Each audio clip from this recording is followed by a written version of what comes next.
Hi, everybody. Hello. Hi, everyone.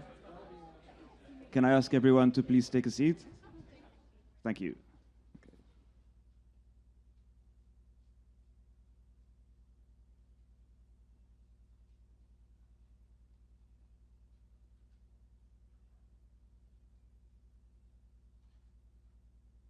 All right. So thank you, everyone. Welcome on board the incredible HMS Belfast to the launch of the second phase of the data-centric engineering program. I do promise to keep the shipping puns to a very minimum. Thank you to everyone for joining us in this room today, and it's a real pleasure to meet you all. So my name is Zach Shurep-Conti, and I'm a Turing Research Fellow currently working at the intersection of scientific machine learning and dynamical systems. As most of you know, the Lloyd's Register Foundation and the Alan Turing Institute launched the DCE program back in 2015 to address the challenges in data-centric engineering. Tonight, we're excited to showcase some highlights from the work we've done so far, as well as share what's to come in the near future. So before we start, just a few housekeeping notes.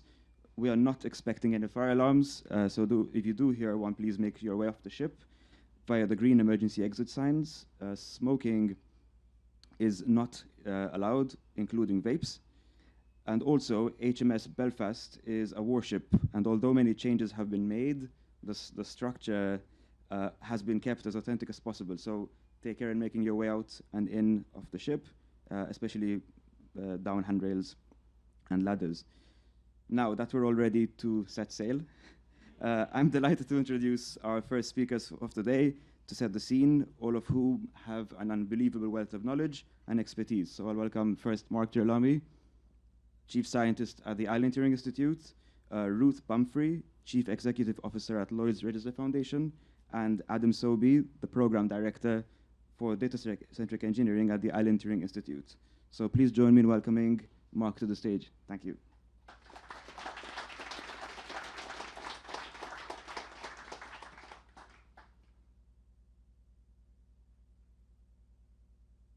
Well, good afternoon, and it's great that I'm just the warm-up act here today. I'm the amuse-bouche, as it were. And I can't believe it. The slide says Turing 2.0, as the Alan Turing Institute, which started in 2015, is now going to its next phase of development. And here today, we're gathered to launch the second phase of data-centric engineering, the partnership between the Lloyd's Register Foundation and the Alan Turing Institute. And that's 8 years, Ruth. Can you believe that? 8 years. So I'm only going to speak very briefly. Ruth will probably disagree with that, but I'm going to try and keep it fairly short. So I'm Mark Girolami, the Chief Scientist at the Alan Turing Institute. And I've just got 3 points that I want to make. The first one is just to remind ourselves, and those of you who are perhaps not familiar, how the data-centric engineering program actually began. And I suppose the whole point here is data-centric engineering. Well, what does that mean, data-centric engineering? Because data has always been central to the engineering sciences and to their associated professions. And we could go back to the great Victorian polymath, Lord Kelvin, who said, if you want to improve something, you need to be able to measure it. If you want to know about something, you need to be able to measure it. You need to be able to measure and gather data, test your hypothesis, and then gain knowledge and improvement. So data was important way back then. And then if we think of Edith Clark, one of the first professional electrical engineers who worked on power transmission, again, most of the great developments that she spearheaded were based on instrumentation, measurement, hypothesis, development, improvement. Gossett, one of the chief brewers at Guinness, he invented the whole idea of process control How? By making measurements, by gathering data, learning from it, and improving their processes. And likewise with Ono and his development of the lean methods, the lean manufacturing methods, driven by data. And then, of course, George Box developing the whole discipline of quality control and statistical quality control, and who is always remembered as saying that all models are wrong, but some are useful. And of course, in the imperial chemical industries was where he developed all of this. So data has, from the Victorian times all the way through, right, has been central to engineering. So why do we need to talk about data-centric engineering? Well, the reason that we need to do it is that the Lloyd's Register Foundation published a foresight review on big data, as it was then in 2013, 2014, and how the promise of big data and the availability of big data could potentially transform engineering and ensuring that we can engineer complex systems that are far safer, far more efficient. And so with that, the Lloyd's Register Foundation in 2015, 8 years ago, set up a partnership with the recently launched Alan Turing Institute, the National Institute for Data Science as it was then. And they supported this initiative for a period of 5 years with £10 million worth of support. And the vision was to bring together world-leading academic institutions and key industrial partners from across all of the engineering sectors. And what we've done in data-centric engineering is worked all the way from agriculture to aerospace and just about everything in between. And we wanted to do that to address some of the challenges and some of the emerging opportunities that this data-centric view on engineering would provide us with. What are some of the achievements? Well, there are many. You'll see some in the demos, and there are lots of the guilty amongst us here that will be able to tell you lots of and describe some of the great achievements that we're really proud of and we justifiably should be proud of. Now, let me just run through a few of them. The first thing is that in 2015, it wasn't entirely clear what data-centric engineering really meant. Was it just another buzzword? Was it just another hype phase that was going to, increase and then decrease and conveniently be forgotten? Well, today, there is an international journal, an academic international journal, surprisingly enough, called Data-Centric Engineering. And that was launched by Cambridge University Press. It started to publish its first papers in 2019, and just this year, it received its first impact factor. What is it, 3.6? 3.6, which is really, it certainly, as the first editor-in-chief of the journal, it pleasantly surprised me. But it shows you the impact that the data-centric engineering partnership between the foundation and between the Turing has had, that we've launched a whole new discipline and a whole new area of the engineering profession. We've also gone international. We have partnerships ranging from Australia, both on the east and the west coast, the USA, North America, Canada, and of course Northern Europe in Finland and in Norway. So the footprint of data-centric engineering is international, and in phase 2 we really want to drive that and really cement that. In terms of influence, data-centric engineering has done some of the leading things in terms of the UK government, advising on the emergence of the whole area of digital twinning. And it turns out now that the data-centric engineering program at Turing has the largest concentration of digital twin research in the whole of the UK. We've advised the government, we've advised various government departments, including the funding councils, on their investments in establishing digital twin capability and capacity within the UK. And only a few weeks ago it was announced that the Turing was awarded, was it 3 million? 3 million to establish the UK's network on digital twin research. And on it could go.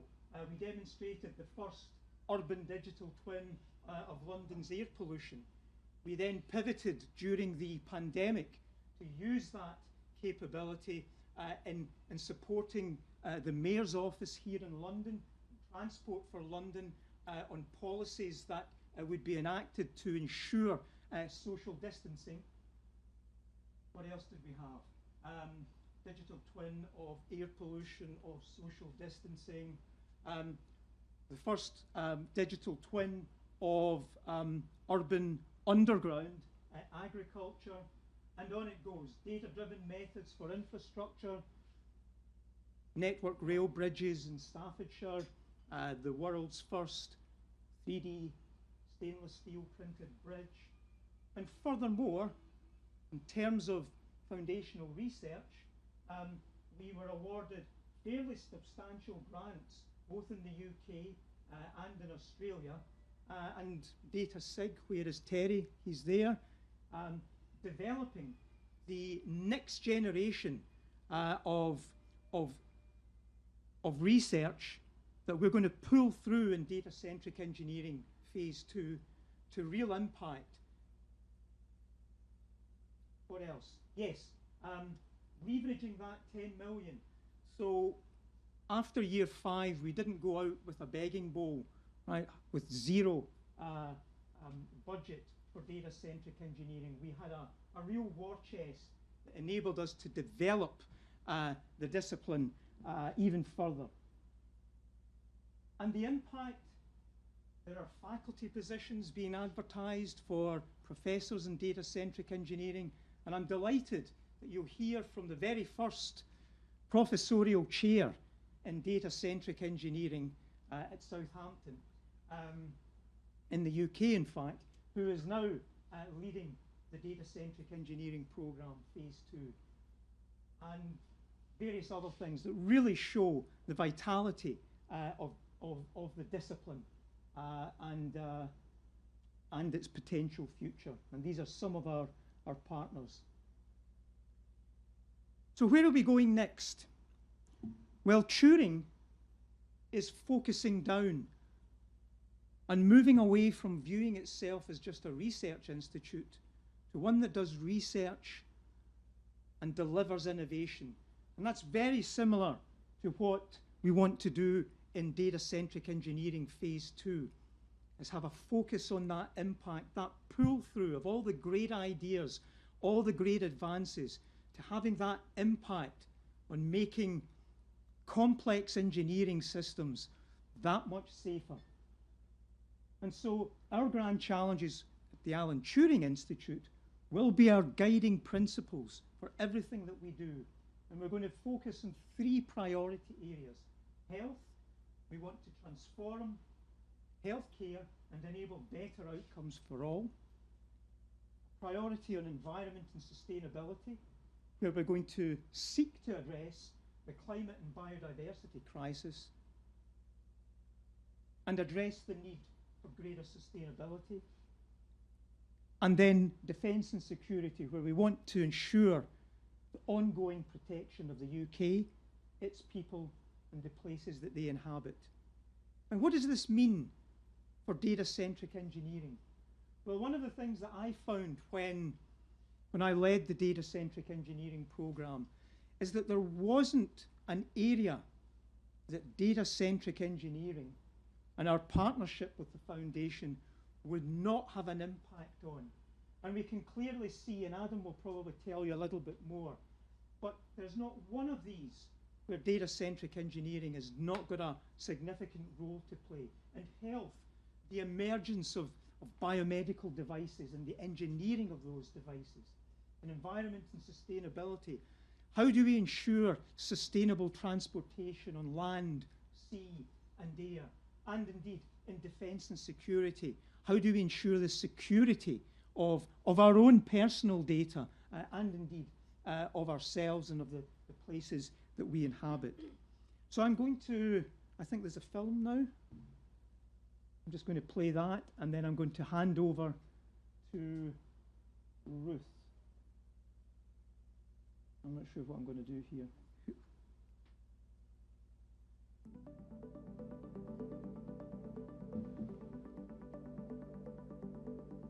So big data is a huge step for engineering.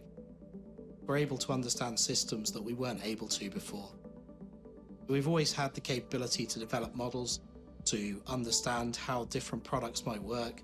We've always had the ability to do experiments, but scaling those experiments and understanding certain things can be really difficult. Designers are using data as a means to seed their designs, as a means to test their designs and to extend them. And so consequently, we end up with a far shorter design period, but one that gives greater guarantees for safety, security, and so on. Like a really good example of how we're using big data in a real operation is an air lubrication system for ships. These systems create bubble carpets underneath the ship across the whole distance, which separates the water from the ship hull and reduces the resistance. This allows performance increases in the region of 5 to 8%. We can't model these systems because the number of bubbles that we would need to model across 200 and 300 meters is too computationally difficult. So now we can put sensors on a ship to understand how that air lubrication system's working and optimize the performance and reduce emissions. Data-centric engineering wasn't a thing. If you went onto Google and typed in data-centric engineering, you really wouldn't get many hits or many returns. The term actually was something we invented. We were doing a process called a foresight review, where we got all the experts in the world on big data at the time to come together and tell us how Lloyd's Register Foundation could advance safety using big data. And so the foundation made the investment to partner with the Alan Turing Institute to develop a program of activity that would bring to life the potential that had been identified in the Technology Foresight publication. The initial goal of the program was to build capability in data-centric engineering and also to get the discipline to grow from nothing into a really big thing that people would believe in and invest in. We're very proud to have partnered with the Lloyd's Register Foundation and seen the birth of a new discipline that's transforming the professions of engineering and really helping to make the world be engineered in a safer way.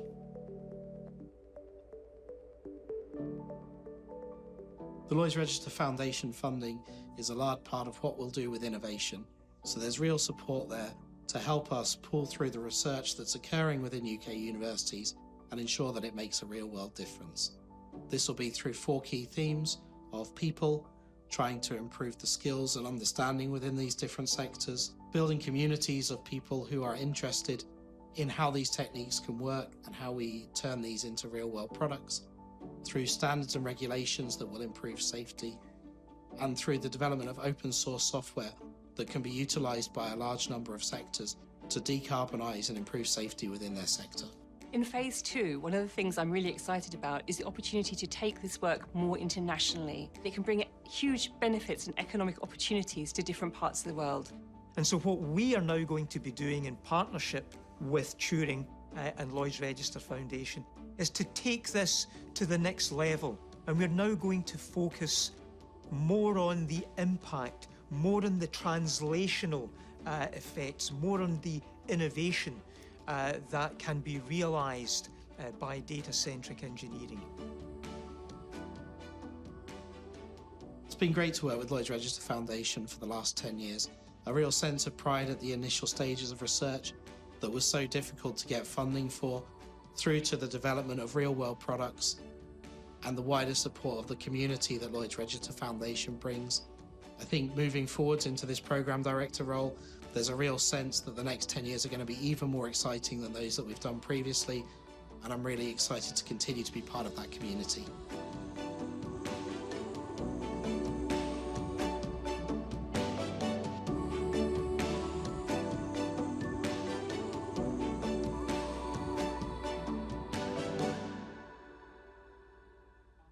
Hand over now to Ruth.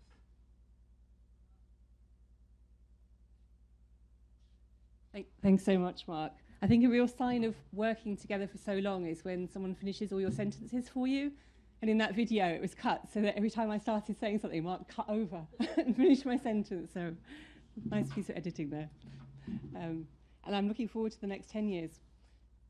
So it's wonderful to be in this room and to see many familiar faces here.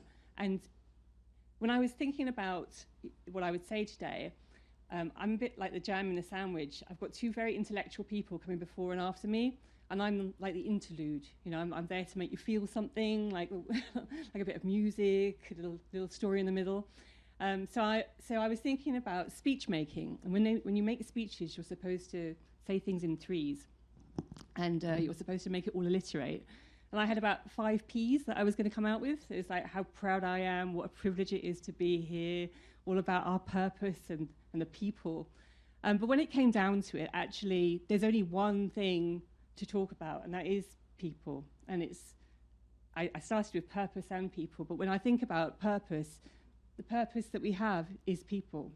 And I want to talk about, really, the foundation and its mission, and what is the foundation's mission. So the foundation's mission is to engineer a safer world, and that was our starting point on this journey that we've been to together. So what does that mean? Safety, a really interesting word. Lots of people hate that word. In the foundation, we find it very difficult to work with. But if you look at psychology, if you look at Maslow, there's something called the Maslow's hierarchy of needs. And the basic thing that everyone needs in their life is to feel safe, to be safe and feel safe. So safety is something that we take for granted, but it's an inherent part of how we feel and how we react and how we're wired day to day. One of the things which is a hidden thing is that our safety comes from engineers, from engineering. And I think of engineers as a sort of hidden heroes in society. You know, we don't get much credit, and I say we, I'm not an engineer, but I'm going to take all the credit for engineering today. So engineers are sort of hidden heroes because they're the ones that turn science into practice. You know, they take the things which are thought about, they take that new knowledge, and they work out how to apply it at scale for the benefit of humankind. So I think that's a really heroic pursuit. And the other thing that our heroic engineers do is they build and construct and maintain and design the infrastructure that we all depend on. So if we come back to our feelings of safety, you know, why are we safe? We're safe because when we come across that gangplank, we have an inherent faith that that gangplank is going to keep us up. When we're on a ship, you know, we have a faith that ship is going to keep us safe. Now that's not a faith, that's engineering. That's what engineers do every day. And beyond that there's what I call the hidden infrastructure. So you can see the gangplank, you can see the ship. But when we turn on a tap and get fresh water out, that's a process of engineering. You know, it doesn't just come from the sky and you turn the tap and there it is. There's a whole load of engineering that happens that makes us able to have a drink of water every day. There's a whole load of engineering that happens to make us be able to have our lunch every day. You know, these are all engineered processes. They have lots of other people in there for their engineered processes. So 9 years ago, I joined Lloyd's Register Foundation, and I came in from the space sector. And over in the space sector, where I was before, data was everything. If you can imagine, you know, when you're putting satellites up into space, you're doing big space programs. You know, once it's gone, right? All you've got is the data coming back from it, and then you have to work out what is happening from that data.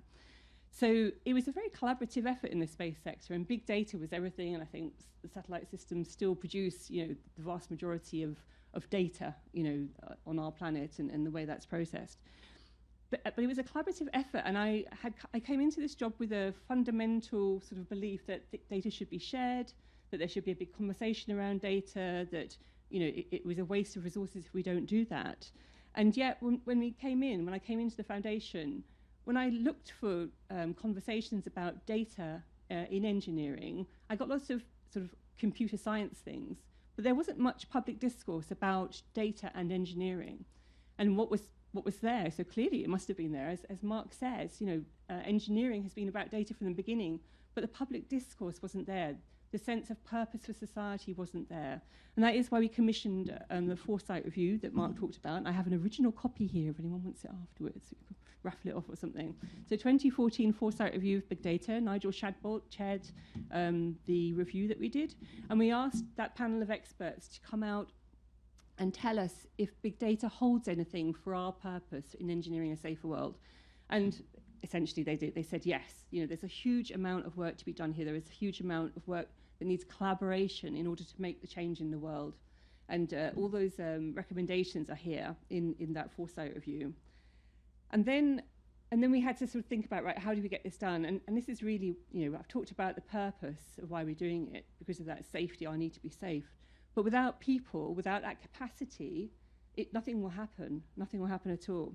The first conversation that we had was with Mark Walport, who was the chief scientist at the time, and the EPSRC, who was funding the ATI, was thinking about the Alan Turing Institute. And so we were able to get in as the Alan Turing Institute was being developed. We were able to get in as the first through the door with a pledge, and essentially before the Alan Turing Institute even had premises, we came in with a £10 million grant to the Alan Turing Institute. And I remember being at the first AGM of the Institute and seeing the report and accounts come up, and there was like 9.9 million of ours, which still hadn't been spent after the first year, because the ATI was still getting up and running. So that kind of accounts for the beginning. That's when Mark Jolamy entered the picture. So talking about people, if you don't have somebody who's driving forward something, that's what happens. You get 9.9 million just sitting in the accounts. Dean's here. Dean's our chief financial officer, and he's going, oh my God. We put 9.9 million pounds into someone else's account. We don't do that anymore, but now we've got Dean, we don't do that. But we spend it bit by bit, but it was very safe there. So when Mark started, Mark and I had a conversation. I'll never forget it. It was at a very posh hotel. We had a cup of coffee, and then Mark left without paying for the coffee, so I paid for the coffee. And he was saying to me, well, what do you want to happen? What's your vision for this? And I said, well, look, we're a small foundation. We've only got 10 million compared to EPSRC. We need you to not spend this down. I don't want to sit there and watch you, spending all the money and then coming back in 5 years' time. I need you to build it up. So build it up, don't spend it down. Invest in it, grow something.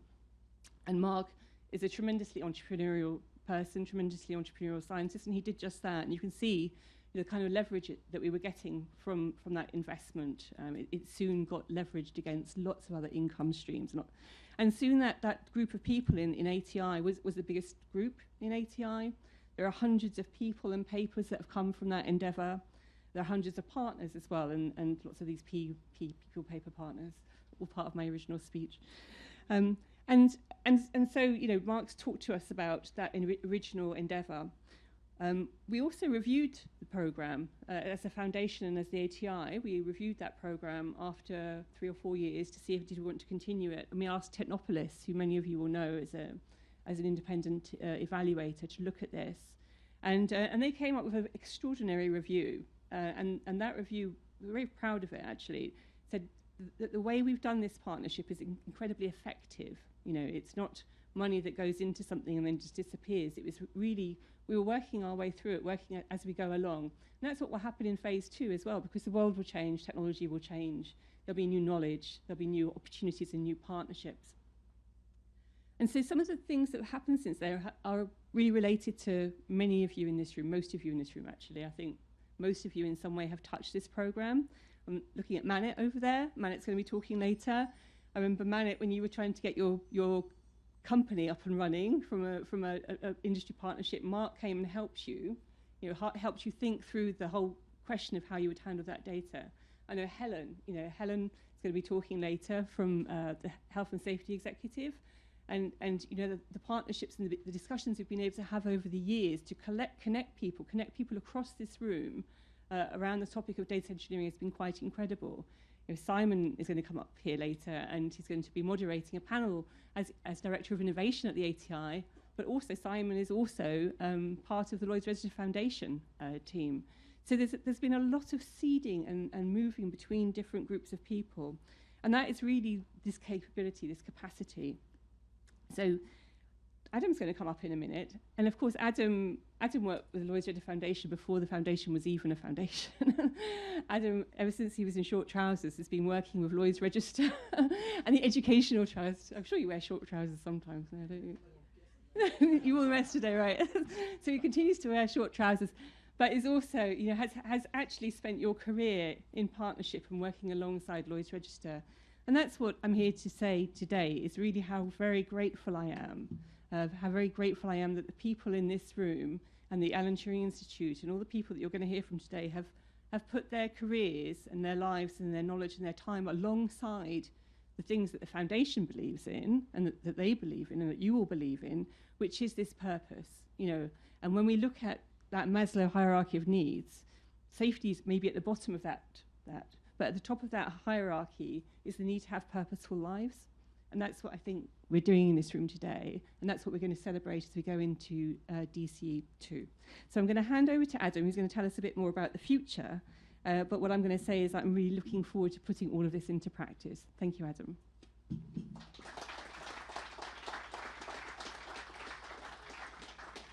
Thanks very much, everyone, for attending today. I think I know quite a lot of the people in the room and have said hello today already. If I don't know you, then please come and find me afterwards and we'll have a chat and get to know each other. It's really nice that we've got such a strong community here from the first phase. So I'm going to talk quite quickly about the second phase, partly because you've probably already heard a lot about me from the video already and seen quite a lot of that stuff. And I know that Dom's going to be having some words about that on the train on the way home and giving me some ribbing about it later. You can see him warming up. So we're really pleased that we've managed to get a successful renewal of the program with Lloyd's Register Foundation, and I think the key thing is about the longevity of that. So a 10-year program really gives us the ability to make some long-term planning. There are very few places in academia where you get the opportunity to really think and plan and work for that time period and build up a team. And so I think that's probably one of the most exciting things, the focus and the ability to build on that long term. I think when I was asked in my interview what I thought success looked like as part of the Turing, my view was that the slide pack that I inevitably have to wander around and show to everyone over each university and through these different talks should be changing every year. So hopefully this is the last time I'm showing the 3D printed bridge, because it's been such a great project for phase one. But what I'd really like to see now is some projects that build on this and see some impact in different areas. And so please come and work with me to help me change these slides, and hopefully we can show this at the end of the 10 years as a sort of phase one picture that's been in hiding for a little while. So how are we going to do that? We've got these kind of 4 pillars that I talked about on the video a little bit. We're talking about translation. How do we pull this stuff through from industry or from academia into industry? I'm quite fortunate to have had the opportunity to do this with 4 or 5 different companies, some of which I'm kind of currently working at, others who are in the room as well, who I've been happy to work with on things like KTPs. I think there's really big impact we can have through this development of AI. There are some really easy wins and some ways in which industry can change what they're doing without having to completely overhaul everything. There are other companies who are really biting onto this and changing massively. Silverstream, who are represented here, have really sort of a really nice example of talking to them with Nissan, and Nissan saying, wow, maritime seems further ahead than we are in automotive. And so being able to get that cross-sectoral challenges, small companies in one industry being able to talk and illustrate how you can use these data programs for some of the larger companies who might be slower to adapt. And I think that's going to be a really exciting part of what we're going to be doing going forwards. Skills and training. We talked a little bit about this beforehand with different people. A huge part of what we're going to do, if everyone in the engineering sector already knew AI, there'd be a lot more AI in the sector. That's effectively the problem that we've got. We need to help develop the skills. We need to help people do with their continued professional development. We need to ensure that the technologies that are being developed in 20 or 30 years can be picked up rapidly. And I think that involves a change in the way that we look at things. Rather than just thinking about universities providing our final education, we have to think about how we could rapidly pick up new skills as we go through our careers. And I think that pace of change is coming so much faster than it's ever done, and we need to be prepared for that. Community building. There's already a community being built here. Mark's done an excellent job of bringing in so many people into this already. What we'd like to do is continue to strengthen that community and see how we can work together to pull these different skills together. For things like skills training, we're not going to do that as individual sectors. We need to be able to train people and allow them to move across sectors. A lot of the problems are going to be the same across civil engineering, maritime, aerospace, and we need to put all of our best thinking together to be able to allow us to do that. And hopefully the Turing can be the base of that for engineering and for AI and machine learning. And the fourth pillar is standards and regulations. I can't believe I've almost forgotten one of my 4 pillars. I go through these almost every day, which is going to be a big part of what we need to do moving forwards. Big changes in how we regulate, how we apply standards, and sharing those across different places. I had Digital Minister from Thailand coming in saying, what's the UK going to do with standards and regulations? I'm not really sure. I'm not sure anyone in this room knows for definite, but I think it's a really important area where we have to decide how much we work with Europe, how much we work outside of Europe, whether there are competitive advantages that we can actually gain from the way in which we look at regulations.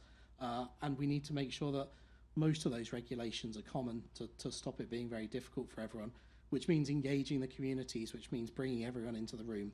You can't leave different sectors behind if you want to have an autonomy standard. All the sectors need to be engaged with that.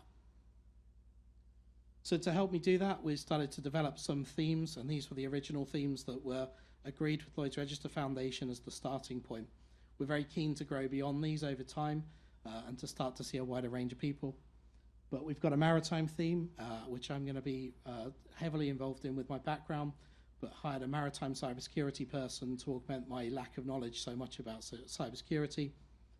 Digital manufacturing, where we've got some excellent partners in AMRC and the NCC, and a growing range of partners there to look at how we implement AI and cybersecurity into these different manufacturing areas. We're probably not going to be able to compete outside of high-value manufacturing, so let's make the most of these techniques and tools and drag these across different sectors as well. And a critical infrastructure theme, where we're looking at power stations and critical infrastructure, heavy large buildings. How do we build digital twins of these things? How do we support them structurally and understand how they're built through life? The fourth one, which is a little bit of an unusual one, we had some underspend from phase 1. Mark obviously didn't do that good a job in emptying the coffers, and we've got just enough left to look at this. I think if we're going to look at grand challenges within the Turing, we can't just look at this in siloed ways. We have to look more broadly. As engineers, we've been traditionally very good at trying to solve a problem like CO2 without thinking about the wider impact. So, for example, batteries, where do we get our battery lithium from? Are we prepared to go and dig up or potentially exploit developing nations for that lithium? 90% of it's politically owned by China. So how is that working out on a longer term planning and how those relationships work? So is this the solution, or are there ways in which we need to think around some of these things? And I'm really hoping that as we think more socially around this, looking at developing nations, how do we kind of develop technologies that don't disrupt too much but actually support those nations outside of the UK? And I'm hoping that that humanities theme will help us think around those things. I've had generally very positive comments about this, although I've definitely seen some engineers thinking, what are you doing? So we shall see in 5 years' time whether this was a great idea or not, but I'm very excited. On top of this, I think we've certainly created a great reputation within the UK and started to do that more internationally. I think this is something that we need to continue to push forwards on, both in terms of looking at some of the developed nations and making sure that we share best practice. So as a team, we're going out to America and Singapore later on this year to sort of work with the top people in these different areas, places like the Odin Institute, MIT, to form greater collaborations but also some of the developing nations and the developing South. How do we actually use the technologies that we've developed to try and solve some of these decarbonisation type issues and to support those nations coming through those different barriers? And so we're very, very keen to see how we can get out and apply these different techniques. I think also some very interesting challenges. Rebecca's here. She did some underground farming. I think there's a demonstration of this. It's super cool how you do that in a tunnel underneath the underground. But all the people involved in that had like expensive sensors, the ability to change lighting and these sorts of things. But can you adapt those tools so that they can be used in places like Africa to increase crop growth? Can you automate the process so rather than working with one farm, you can work with 10,000 farms? And I think these are the sorts of challenges that will be really interesting from a fundamental science perspective and from an impact perspective. And while we've talked a lot about impact, and I think that is probably the key to what we want to do, we want to take the community that we've built and move that forwards into real world change. We also need to continue to develop our fundamental research, and we talked a little bit about what we see changes with. You can already start to see the way in which the AI that we were developing and using over the last 5 years is really creating impact in the real world, but being also augmented with some different techniques. Most people have heard large language models, or at least ChatGPT over the last year.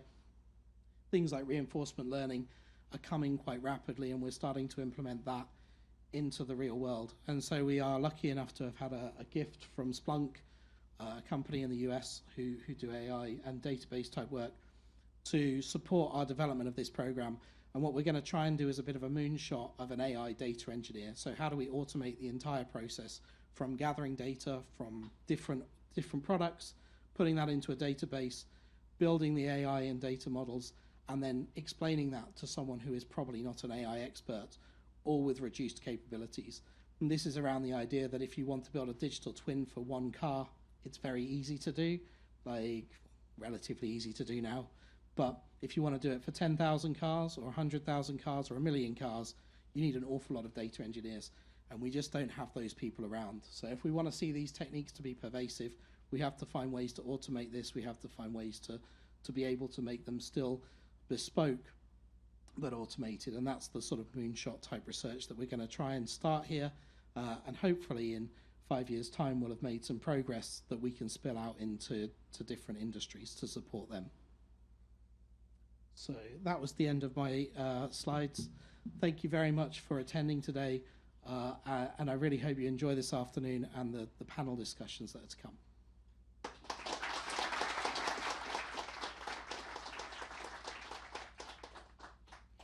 Right. Okay. Thank you so much. Thanks, Mark, Ruth, and Adam. So it's amazing to hear the scope of the DCE program so far, and we're very excited to see what's going to come next. Tonight we'll hear two panels deep diving into two very important areas that are at the forefront of conversations in data-centric engineering. And I'm really delighted to introduce our speakers for our first panel exploring the area of innovation. So first we've got Simon Reeve, who is the Director of Innovation at the Alan Turing Institute, Barbara Ginelli, Director of Innovation Clusters at Harwell Research and Engineering, Manit Chander, CEO at Hilo Maritime Risk Management, Helen Barnforth, Head of Data Analytics at the Health and Safety Executive, and finally David Connolly, Chief Technologist at Silverstream. So I welcome you to take the floor is yours.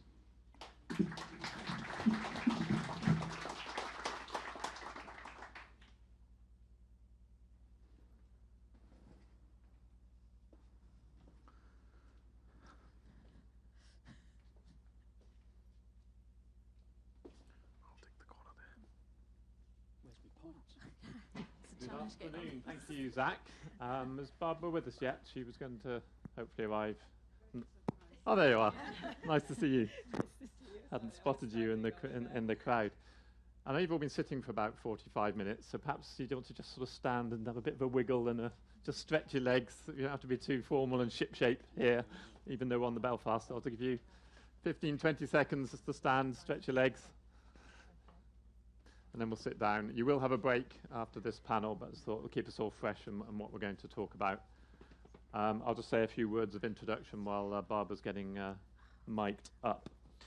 So yeah, I mean, you've had some great introductory talks from Mark, Ruth, and Adam.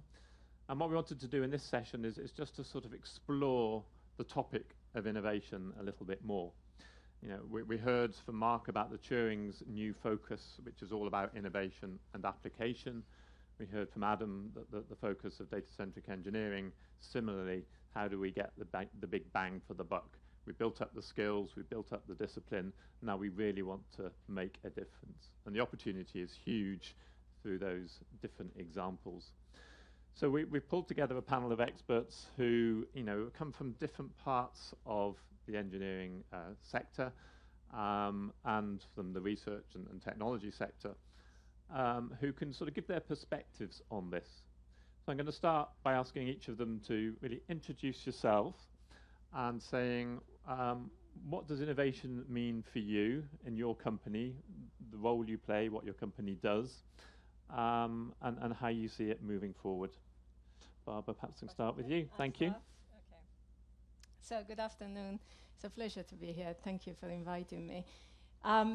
My role in UKRI Science and Technology Facilities Council is really to drive innovation, especially on our Science and Innovation Campus, but also across all our sites through what we call innovation clusters.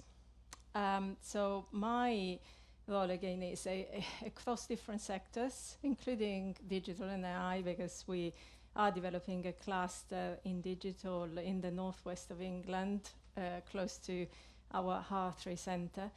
But the key journey in innovation from my perspective, and what I believe is innovation, is really that translation journey. So when I arrived in the Harvard campus, we already had a fantastic range of large science facilities. What was missing was that connectivity between the science base and industry and academia. Mm-hmm. So working collaboratively together, and Ruth said it very nicely before, it's really that collaboration approach, and actually I had the pleasure to work with Ruth very closely when we started to develop what then became the Howell Space Cluster many years ago, a decade ago. But the collaboration and the people really working with each other is an important step towards innovation. You cannot innovate unless you get people engaged, and you get people with that culture of engagement and collaboration. So what our clusters do basically is an acceleration of that translation. So we are accelerating the translation of that world-leading science and technology base into novel products and services, which then we help commercialize, working with businesses in particular. And AI will have to play a huge role into that, because you can't do things at scale and manufacture at scale without actually testing things in a much smarter way. So that's the way forward. We have experienced this with other cross-cutting sectors like space. Today, in fact, this morning I was, and that's why I was late, apologies, but this morning I was at an opening event on the campus, opening a new European Space Agency conference center. But the key discussion around that was how space was cross-cutting through different sectors, so supporting the development and supporting the growth of other sectors as well. And this center was really at the heart of that collaboration, so it's there to actually invite businesses from all sides to actually work together. Very good, thank you very much. David, so we heard a little bit from Adam about Silverstream's sort of innovative technology. Can you tell us a bit more about what that means for you and how you continue that innovative approach? Yeah, well, the whole foundation of the company is on a piece of innovative technology. So air lubrication's been around since, well, the dawn of time, certainly from a naval architect's point of view. So it's not a new technology, but the way that we execute it is a very novel, innovative way. What does innovation mean to me? It's actually about keeping ahead of the competition. It's what differentiates you. We've got patents, yes, and the patent protects you, but that's not what keeps the competition or yourself ahead of the competition. What keeps you at the forefront is continually innovating, doing things differently, questioning how you do things, looking for the next moonshot, I think was the phrase that Adam used. And really having a vision that places you constantly ahead of everybody else. We're in the business to make money. We're in the business to effectively be the number one party that you go to if you want to know about how to save energy on a ship. So when I talk about competitiveness, I'm not necessarily also talking just about air lubrication. And anyone who's got an energy saving technology is a competitor to us if there's a constrained funding model. If there's no constraint on the funding model, then fantastic. But we've still got to be the best EET technology provider on the market. So innovation, for me, is all about keeping ahead of the competition. And how do we do that? We do that through collaboration. No one party's got all the answers. I have a vision. I know where I want to take the technology, and so does our CEO, and our CEO challenges me, and I have this vision where I want to take it. I can't get it there without collaboration. I have to come to a room of smarter people than me. I'm a naval architect, so there's a limit to how smart I am. I'm not the best naval architect either. So, but I'm good at vision. So I come and talk to the people that know a little bit more than I do and help me flesh that vision out, which is exactly how myself and Adam got together to effectively, if you like, create the pathway for Silverstream to understand what it needed to do in the data space. And the one thing we learned from that is we didn't know enough. So with that came investment. So we went from a data team of one person, one naval architect, to a team of 16. I think we've got about 6 PhDs in amongst it, some very smart people. But that doesn't happen without that vision. It doesn't happen without that investment. And the one thing I would say, if you talk about innovation, you have to give the space for it. You have to be able to give the space for people to innovate. That also means you've got to give the space for people to fail. If you don't allow that, then you're never going to innovate. So for me, it's about that vision. It's about putting yourself out there. Sometimes it's about doing it despite other people telling you it can't be done. So not necessarily listening to the naysayers, but getting on with it. Collaborating with the people that are around you, recognise where your weaknesses are, and create that hub through which you can push the boundaries. And that's what we've done, and that's what we constantly do. Okay, thank you very much. So Helen, we heard a bit in the introductory speeches about the role of safety, and obviously coming from the Health and Safety Executive, you've got a slightly different perspective on innovation. What does it mean to you, and what's really sort of gels with you? Yeah, thank you. So hello everybody. So I'm from HSE, and we're the workplace regulator for Great Britain. I work out of our Science and Research Centre, which is in Buxton in Derbyshire. And my role is about developing solutions that use our data and our analytical techniques to help improve, help understand how we manage risk and help improve health and safety performance. And I work across HSE, so helping us be a better regulator, but I also work out across other government departments and into the private sector to try and change the way the health and safety ecosystem is operating, thinking about data and thinking about how we can innovate. So as well as that role I have in HSE, I'm also a Programme Director for Discovering Safety, and Ruth mentioned this at the start. And this has been a really, really good collaboration with the Foundation. So Discovering Safety is one of the large grant holders funded by the Foundation, and it's aiming to try and use data and analytical techniques to improve health and safety performance globally. So really trying to get new insights from data, but it's allowed us to make some big sort of inroads. But just a little bit of background, perhaps, just to tell you a little bit about how sort of HSE might view data.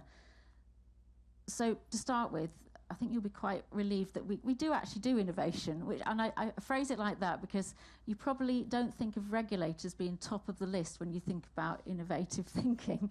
But actually, within HSE, we're trying to do that. So we have a Foresight Centre. And that Foresight Centre has been in operation for many years, and it works across government.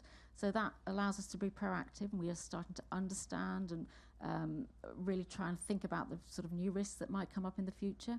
We also have a really large science division, and the Science and Research Centre in Derbyshire really allows us to be able to sort of look at all sorts of different scientific disciplines and really be proactive and lead that innovation when it comes to health and safety thinking. So when I'm thinking about a couple of the sort of the areas that we've worked on and what innovation means to me, I think it absolutely is about collaboration. But a couple of my key examples have been enabled and accelerated through the Discovering Safety programme. And one of them is around the way that we've used our data. So we've really been able to push the data culture within HC, and I think that's really, really important from a regulatory point of view.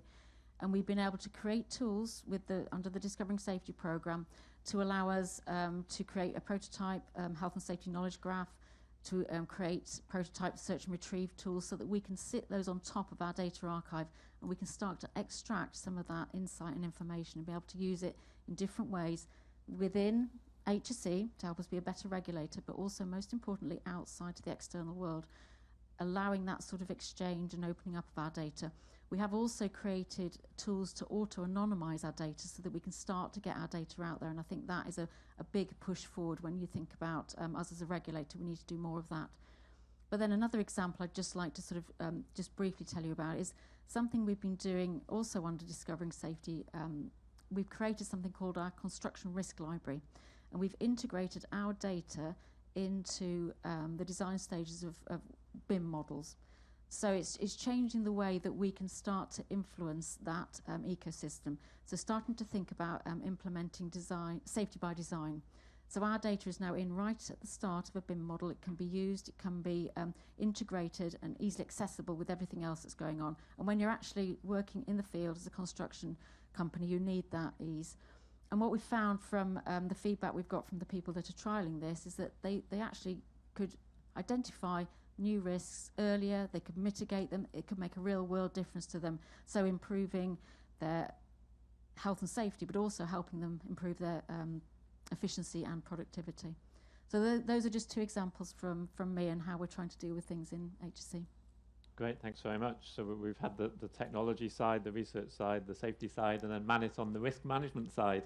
Tell us a little bit about HILO and particularly what innovation means to you.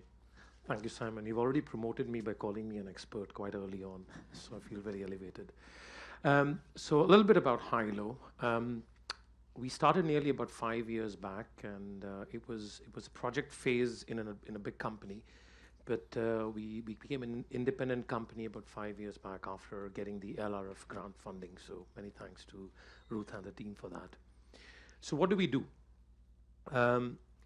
Shipping companies, and they have a lot of valuable data internal. So when you talk about data, look at it in 3 buckets. The first bucket is everything to do with safety. So it's all their incidents, accidents, near misses. The second bucket is to do with inspections. So they have internal audits, external inspections. So it's a lot of valuable data there. And then the third bucket is the breakdowns, machinery breakdowns, equipment breakdown across the entire ship. So we are getting that valuable data from these shipping companies. Now, when you talk about innovation, I think many of you will agree that just getting data from companies, this is the gold dust itself is innovation. So to give you a number, we get data from nearly 3,000 ships right now. And we have been quite successful in the last 5 years. There is a lot of data which shows we've saved nearly couple of hundred lives. There's millions of dollars dollars value being given to the companies. And latest, we have a few companies telling us that their insurance costs have gone down because they've been able to reduce the number of high potential incidents that they could have. Now, what innovation means to me, I think is when I started HILO, actually funny, when I came into this room, I was reminded by David, because David and I worked in the same company where the project was incubated. And I remember walking up to David, and he reminded me of it, saying, David, am I mad? What I'm trying to do?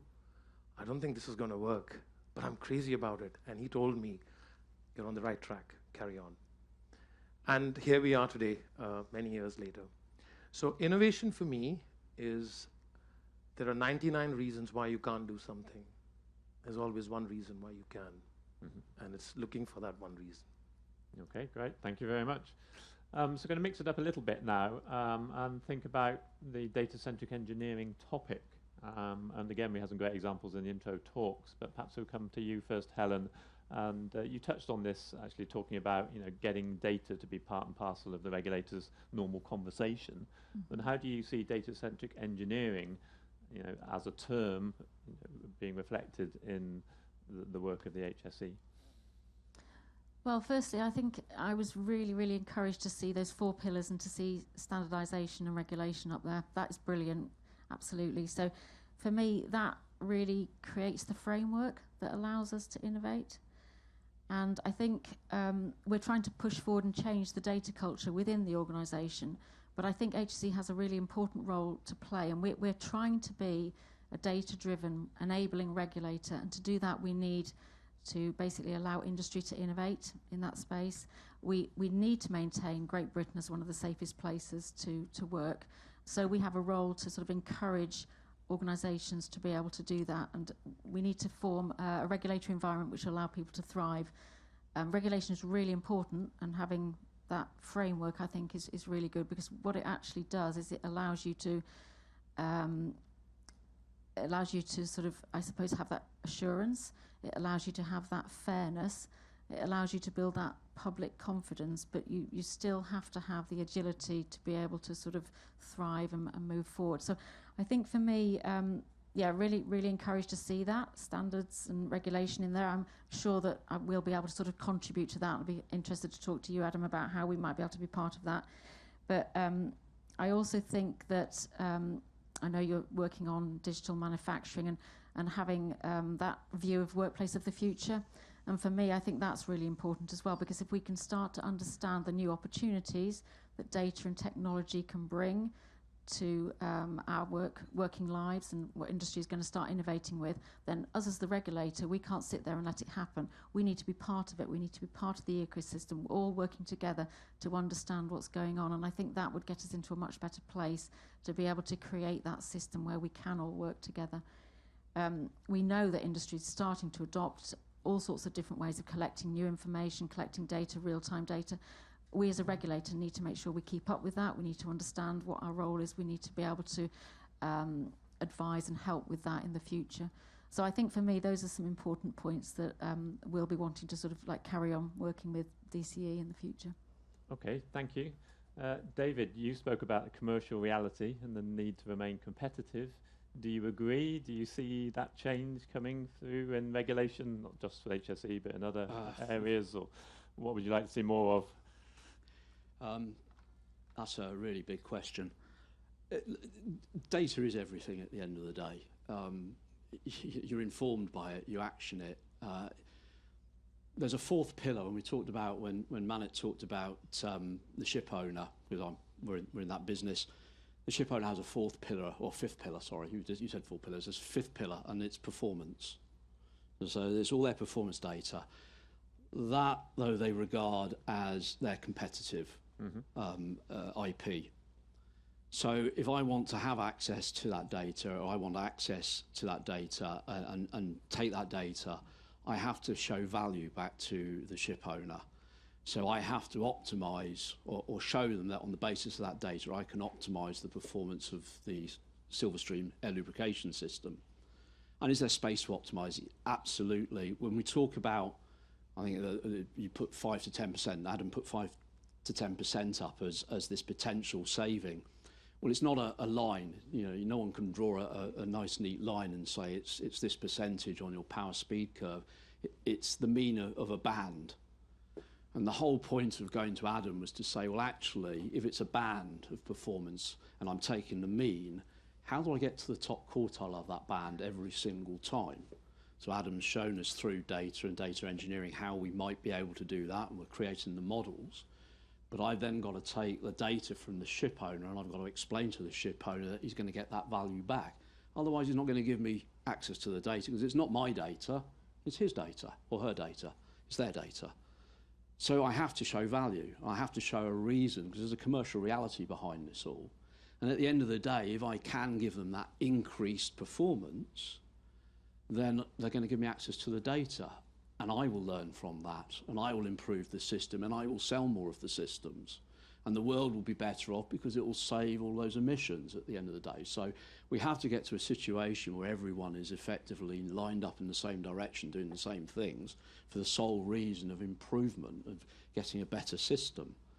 There was an interesting point that Adam placed earlier, is that, you know, once you get to multiple systems, if I have one model for one ship, that's fine. If I've got 30 ships, that's okay, I can handle that. But what happens when there's 3,000 ships or 70,000 ships, which is about the size of international shipping? How do I actually have an AI model for 70,000 ships? I probably can't do that. So I've got to find a smarter way of doing it that's not as intense in terms of its data needs or its feed or its maintenance. So we have to get some smart thinking in this. And I can't do that as a company. We've rapidly expanded. We've gone from 3 people to about 130, 30 people at the moment. But I don't have the resources to do that, so I have to do it through collaboration. I have to find those smart people in the room that I can go talk to, tap into. And then I have to find the funding. Now, we're well funded, we're privately funded, but should it all come from Silverstream's pocket? Is there a way that I can leverage the funding that's available through the UK incorporated? Because what we're doing, yes, it's beneficial for me as Silverstream, but it's beneficial to the industry as a whole. So how do we do this in collaboration, in the true form? And it's not just one party that's pushing the door open at the time, there's multiple people pushing the same door. So that's the challenge that I face. Yeah, okay, thank you. So coming back to Manit, performance then, is that a fourth bucket? And, you know, ultimately, you know, there's data-centric engineering. You talked about data being the first bucket, and then others that are equally important. But at the end of the day, is there a conflict between the data you create, the performance you're looking for, and then the risks you're trying to mitigate? Absolutely not. It's actually, they work together. So thank you. You made my next part very easy. So I'll talk a little bit about high-low and data-centric engineering first, and then I'll come to the bit you're mentioning. So I'll be brutally honest. When I got invited to the panel, that's when I Googled what DCE means. What shocked me was that when we developed high-low, we followed DCE to the T. Mm-hmm. What we actually did was, and that's again innovation, we looked at the data that's available, and then we built mathematical models in order to do predictive analytics. Yep. And now, finally, after 5 years, what Mark told me 5 years back makes complete sense. Where we are now going is we are actually adding the fourth pillar, which David mentioned. We've actually got the most difficult data available in the market. This is the internal data. We're now going to get into the external data world, which is easier to get, but you need more money. And then the third bucket is user-generated content, mm-hmm. which is a completely new space. Mm-hmm. Now, if we merge all this data together, we're now going into this new word that we knew that we are going there, but I know what it's called now. It's called data-centric AI. Mm-hmm. So we've been actually working on it for some time, but I now know what it's called. So we are exactly going into the same space, and we are trying to add that performance data in order to give, we're coining a term which we're calling it void success management, which is a ship leaves a particular port and lands at a particular port. There are risks which are on the voyage. There are risks which is while it's on the voyage within the ship, and then there is risk at the end. So can we create a decision support system in which we can make the seafarers see all their risks at one time? And that's where we are heading for. Yeah, okay, that's interesting, thank you. So coming back to yourself, Barbara, and from your perspective, I mean, how much do labels get in the way? We talk about data-centric engineering as a label, maybe known by some and not others. AI is a bit of a label, sits above lots of different things. You know, what's really important to you in the data-centric engineering field? Well, the fact that, you know, I said that we work across many fields, many sectors, including space, health, energy, quantum, AI. So all these businesses are very much data-driven, and they need to use data in order to be productive. Yep. As you very well said, you know, you need to be competitive and you need to know how to use the data. this is obviously something we can't ignore, and I would like to emphasize a couple of things. One is the fact that I completely agree with you, David, the fact that we need to work collaboratively, and not just within one sector, but across sectors, because a lot of the challenges that I see companies in the life sciences sector are trying to address are exactly the same challenges that companies working in space were facing a few years ago, actually. And so cross-fertilizing between the different sectors is a very, very efficient way of moving forward and knowing what to do next and how to use different techniques. Another point that I'd like to raise is also where are we going? Because this data, is continually increasing, and we are collecting data from everywhere, from satellites, producing huge amounts, terabytes per second. I mean, the genomics data, the biobank, all of this, so important, and so important to actually increase competitiveness of businesses. I mean, this is one of the main reasons why Moderna, for example, decided to come and invest in the UK, to look at the next generation of vaccines and drug discovery using that data, using the partnership with the regulators. The people that are going to hopefully, make some clear standards and make that data interoperable. So data interoperability absolutely fundamental to all of the applications. It's not something which is just important for one sector, it's for every sector. If you don't have that interoperability, then you might as well not have the data at all, because you can merge different types of data. And then I'm thinking, because of this huge amounts of data, AI is extremely important, the models to extract information from this data, make some sense of what you want to extract and use and how you want to use it. But then where is the technology going? And this is something that we do constantly in our campuses. Where is the next step to actually enable a better use of AI, for example, in the future? And that's where quantum comes into place. Yep. And this is going to be an area where I think that, I would always say and encourage businesses from all over to actually feed the requirements as early as possible, even in those technologies, because that are probably seen as in 10, 20 years' time, coming, not immediately.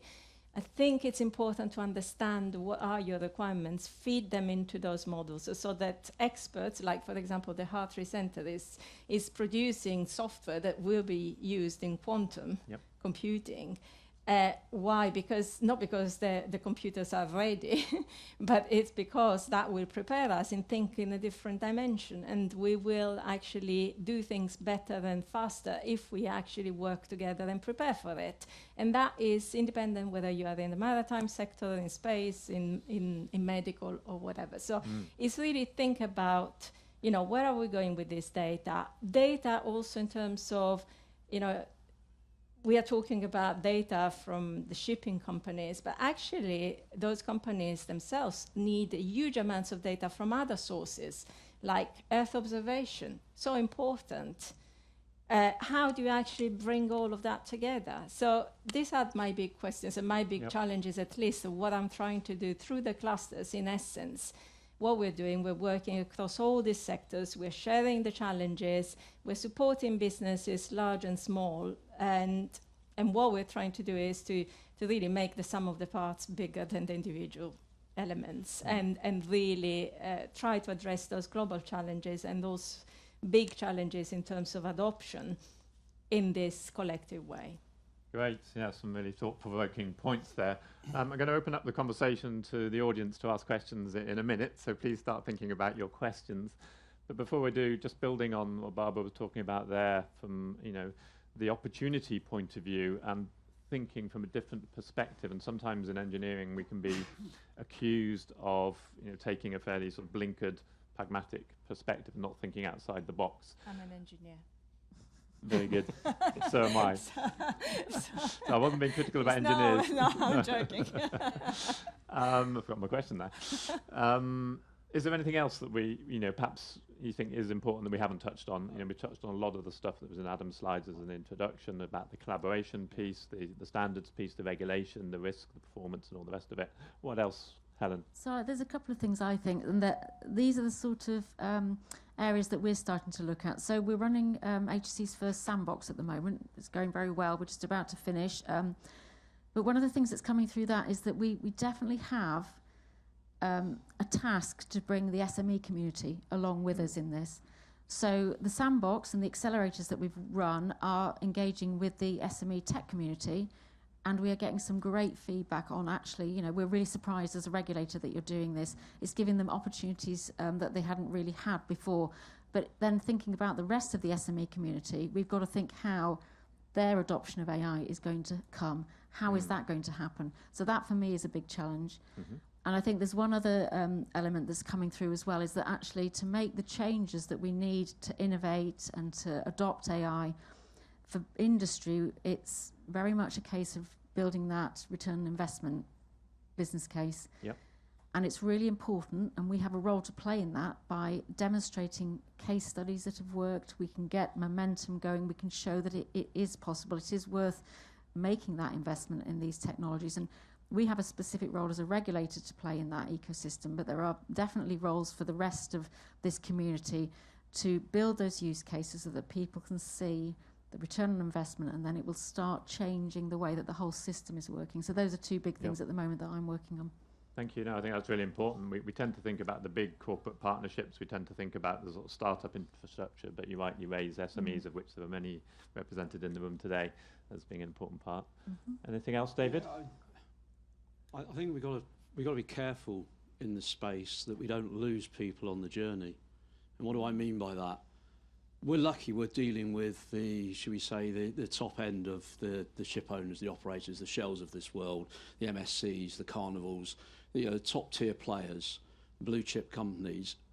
You're talking to organisations that have got the capacity, they've got people in this space, they understand what you're talking about. But they're a thin slice at the top of the industry. When you start delving below them and you start talking to others, the knowledge base evaporates really rapidly. And even basic naval architecture, we got the chief executive, Rena, here, basic naval architecture explaining the standard methods that we've used for the last 20 years, is lost on a lot of them. So when we take this journey into this new space, and I'm having to learn it, and I'm behind the curve. I had to do the same thing as you, man. I had to look up DCE, what it was, and it reminded me that it was what I did with Adam. But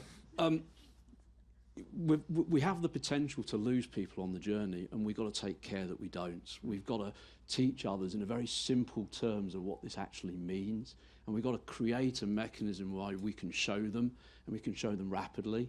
We also have to understand that the money people, the people that have got their hands on the purse, they're accountants. They're not engineers. So you've got to talk in very basic language to them, otherwise you lose them. And if you lose them, you lose the opportunity. So we've got to think really carefully. And how does the marine industry work? It works through regulations. It likes a standard. It likes to be able to point at a standard and said, I followed the standard. And the industry goes, oh, he followed the standard, that's fine, then that's okay. If you do something that's not written in a standard, oh, he's cooking the books.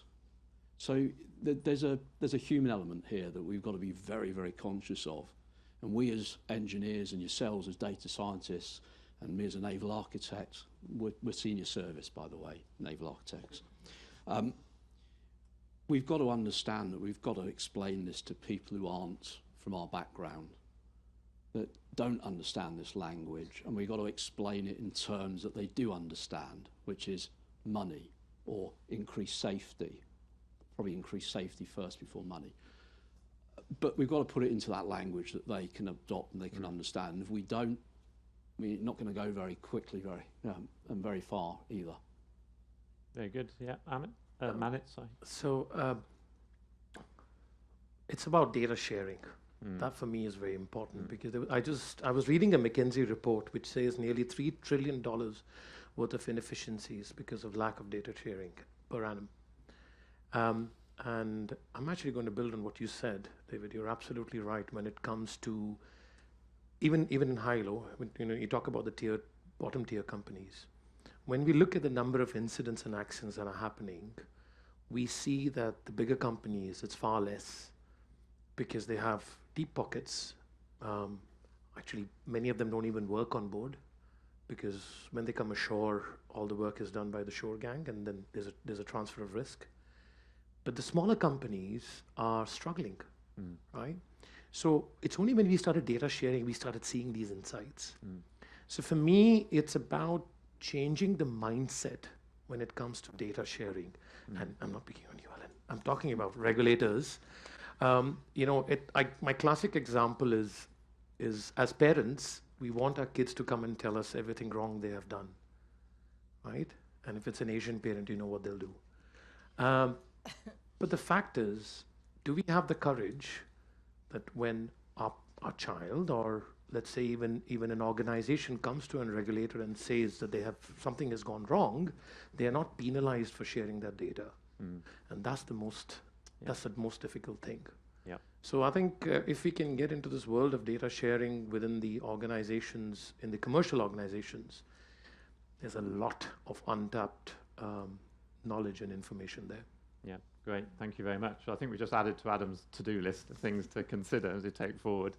And I know Mark and others will talk more about the data sharing tools that are now available and make it much easier than they used to be a few years ago. But I wanted to open up the conversation, give you the chance to ask any questions that might be burning. What do you agree with that you've heard? Anything hasn't been covered? What else should be taken into account in this area? Joseph, do you want to go first? Sure, thank you. Do you want to just sort of stand up, give your name and where you're from, and then just give us your question, please? Hi, Joseph Morales from Lloyd's Register. So what I've been hearing today is very good. That we're going to pack in more functionality, more performance, make better AI, make pointer use. Have you been thinking about some of the risks or new failure modes coming out of this new AI systems? And if yes, how are they going to be effectively regulated? Nice starting question there, Joseph. Thank you very much. Manit, so I'd pass that to you first of all. You having that conversation all the time? Yeah, so this actually is quite related to my previous comment, which is around data sharing. Sailors are pretty innovative in killing themselves, I have to say. And to give you an idea, when we started, there was about 150 leading indicators that we were monitoring. I'll try to keep it very high level. Over the last 5 years, that 150 has become, I think, don't hold me up on the number, it's about 365 now. So we've almost tripled, right? Why have we been able to do that? It's purely because of data sharing. We're able to see stuff which no one else can see. So yes, new risks are coming. We see that. And now in terms of regulations, and I think your question was about regulations and standards, then I'll pass it over to you, because we don't do regulations. We just tell shipping companies what they need to worry about and what the new risks are. Yeah, okay. So, well, obviously HC's a goal-based regulator, so we work in that framework. But I think there are some new ways that we're trying to work so that we're starting to try and understand risks and start to de-risk things. So as I mentioned, we're running the first sandbox that HC has ever done. So we're looking at how industrial safety tech might be able to improve health and safety performance going forward, but also importantly looking at the opportunities and the barriers to adoption. And in that sandbox type environment, it allows us to do that exploration in a safe space with the people that we need to, with industry, with the regulator, with the tech companies, to start to explore the risks, the opportunities, whether regulation needs to change, whether there are recommendations for government, whether there are recommendations back to industry. So we're starting to work in new ways to try and do that.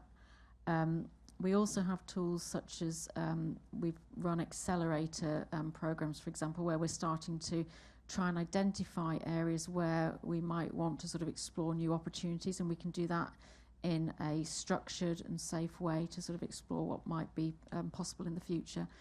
But I'm not saying it's easy, but there are tools that we can do, and we absolutely need to keep making this progress. The one thing we as the regulator cannot and shouldn't do is stick our heads in the sand and say, it's not happening, because it absolutely is, and the rest of the world is starting to do things. The rest of the world is starting to innovate and starting to adopt this sort of technology. So we as the regulator need to keep up. And I actually think we should be playing more of a role in actually working together as a community to do that. So it's that's what we're doing in the sandbox, and it's really, really been powerful and helpful. Right, thank you very much. Yeah, and can I add one simple thing? Really, we don't have this equivalent of the sandbox, but we've got what we call a living laboratory on our campuses, which is really a safe environment where we can actually work with regulators. So it's more of a convening role that we're playing to bring everybody together and then test things in a safe environment and really push the limits. Yeah. Okay. Sorry, just before you move off, it's probably worth just myself just also answering it. From our side, we're doing exactly the same. We've got a community of leading ship owners, and we're working with them. So we're not doing this in isolation, not Silverstream sitting back and saying, oh, we're going to secret squirrel, stay in our own little world and do this. No, we're actually going to harvest the data with the ship owner to feed the AI models, with the ship owner alongside us, so that we're doing this in collaboration again. It's that word collaboration. Yep. So if there is any unintended consequences, we revert back to our standard model we've got at the moment. But on executing it with a ship owner, we all understand that they're going to lose some of the savings that they otherwise would have had whilst we explore the model. So making sure that we're clear and we've got that clarity up front and we've got that collaboration and we've got the parties bought into it, that gives us the space to do the things that we need to do to determine whether it's going to work or not, or to explore how to do it differently. Yeah, very good. Thank you. Okay, any other questions anyone would like to raise? Yes, Malvika, to stand up and say where you're from.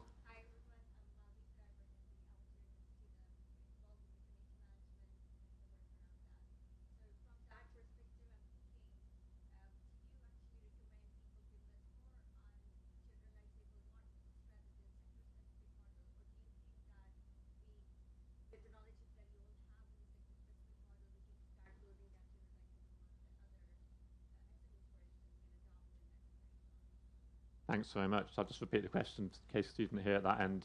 Malvika was asking about generalizable models versus sector-specific models, and what are the pros and cons? Who would like to give a view on that? I can start it off really, because from my perspective, yes, that would be really, really useful. But then what will be even more useful is that engagement then with the different communities of SMEs in particular, to see what they need to actually adopt those models, because there will be changes they will need, but they might need some help in doing so. So what do we need to move that forward as well? Oh, me. I would say go talk to Adam. Know what you don't know. Realise what you don't know. So we realised that 2 years ago and went and talked with Dominic and talked with Adam and pitched, this is what we want to do and where we want to end up. How do we get there? So for me, I can't answer the question if someone else's model might be the right thing, but I know a person to go and ask. Does that make sense? Yeah. I think I'm going to take Chair's prerogative and answer from my perspective as well. I think it depends. I think in my experience, there are many examples where you need to be sector specific. A lot of the recent debates about innovation, whether that's in AI or innovation or other things, it's about the sectors saying what's most important for regulation in their sector, application of AI, etc. However, we've also heard a lot today about learning from other sector applications, and I think so when you bring in different teams from different perspectives, quite often they've thought things through ahead of your sector, and there's an awful lot of value in that. So I think, yes, being open to both, I would suggest, is really great. I think the key is to engage with centres that have got a wide variety of companies, so that you just don't go one by one. But for example, the Howard campus has 220 organisations employing 7,000 people, so plenty to choose from across different sectors. Happy to talk to you about, how you could, test certain approaches. Great, thank you. Okay, any final questions before we wrap up this session? Yes, please. Hi everyone, I'm Jim Smith, also from it's to touch on the comment you made, Manny, and follow up myself. With the expansion of data being shared, that increases the responsibility. So particularly from a HSE perspective, what are your thoughts around the visibility of dangerous or non-compliant situations being generated, which perhaps wouldn't be apparent, wouldn't Yeah, can I just repeat the question for those that couldn't hear? It's about the risks and and visibility of data as more and more data becomes available. Is there a downside to that? It's not always advantageous. So I can start, and I think I understand your question. So I think at the moment we have the framework where people report as appropriately under legislation to HSE. So, and that's well established, although there are underreporting issues with some of that, but we don't necessarily need to go into that. What we're trying to do, I suppose, is use the data that we've got, and we have got a wealth of data that we've collected, but the data HSE sees is only the tip of the iceberg. The organisational data is actually the wealth of the rest of the data we need to see. HSE sees things when it goes wrong, but we need to see good practice as well to have that holistic picture. So what we're trying to do is we're trying to make it easier for organisations to share with us in a way that we can extract the insights that we need to make the improvements in health and safety, rather than necessarily go into the specific details of particular incidents, accidents or whatever. If we ever came across a non-compliance, obviously that would have to go through the appropriate routes, but what we're trying to do is use tools to allow us to share data in that way that we can extract those insights rather than go into the specifics. Now, I don't know whether that's actually answered your question or not, but yeah, if you want to ask again, carry on with that question. Yeah. I think it was in some ways it was looking to perhaps a failure could be transitory. You're going to have something which will be corrected by behaviour of the system or the individuals in there, but at that particular moment in time, you now have something which is safe.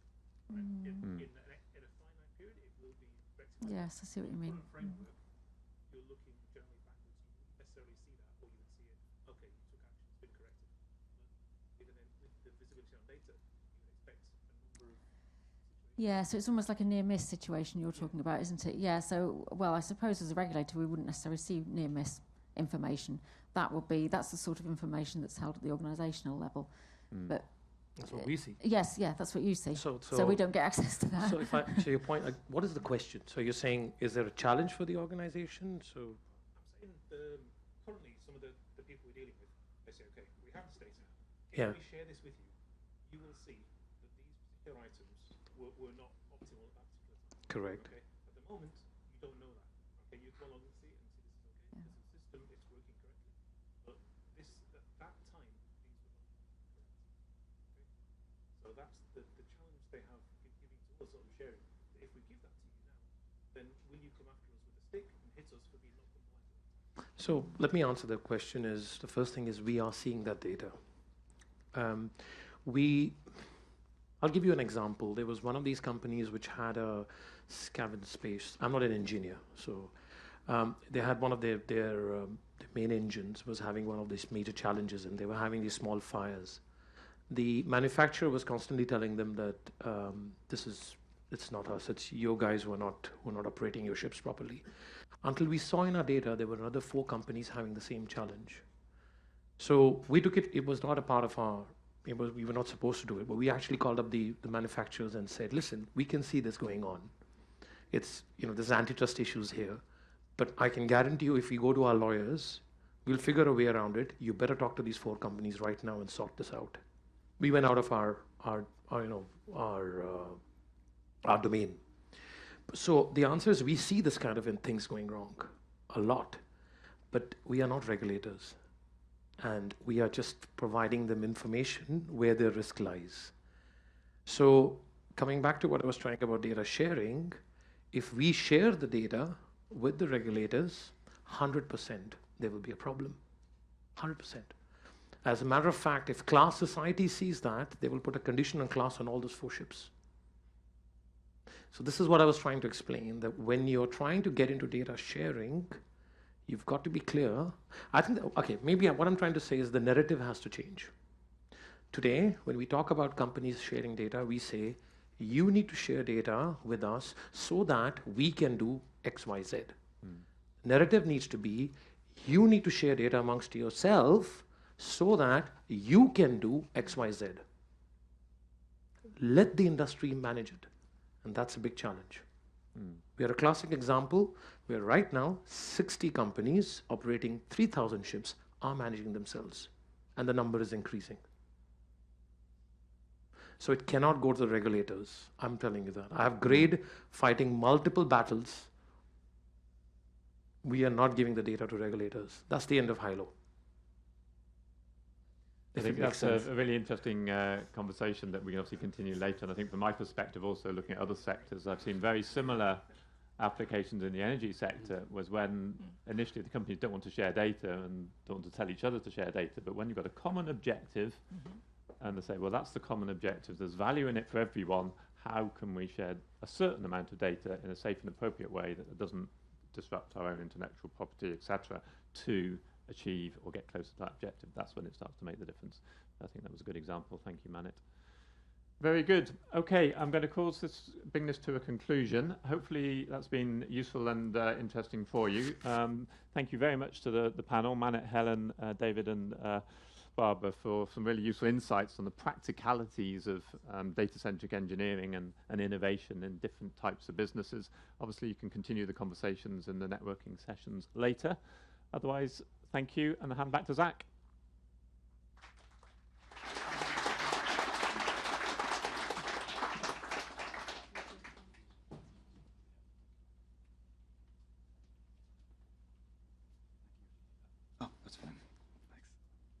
All right, thank you so much to the panel once again. So to our audience, we're now going to grab a 30-minute break. Well, no, 20-minute break. So please join us for coffee and treats in the room close by to the registration room where you first registered. And please be back here by 5 p.m. Excellent. Thank you.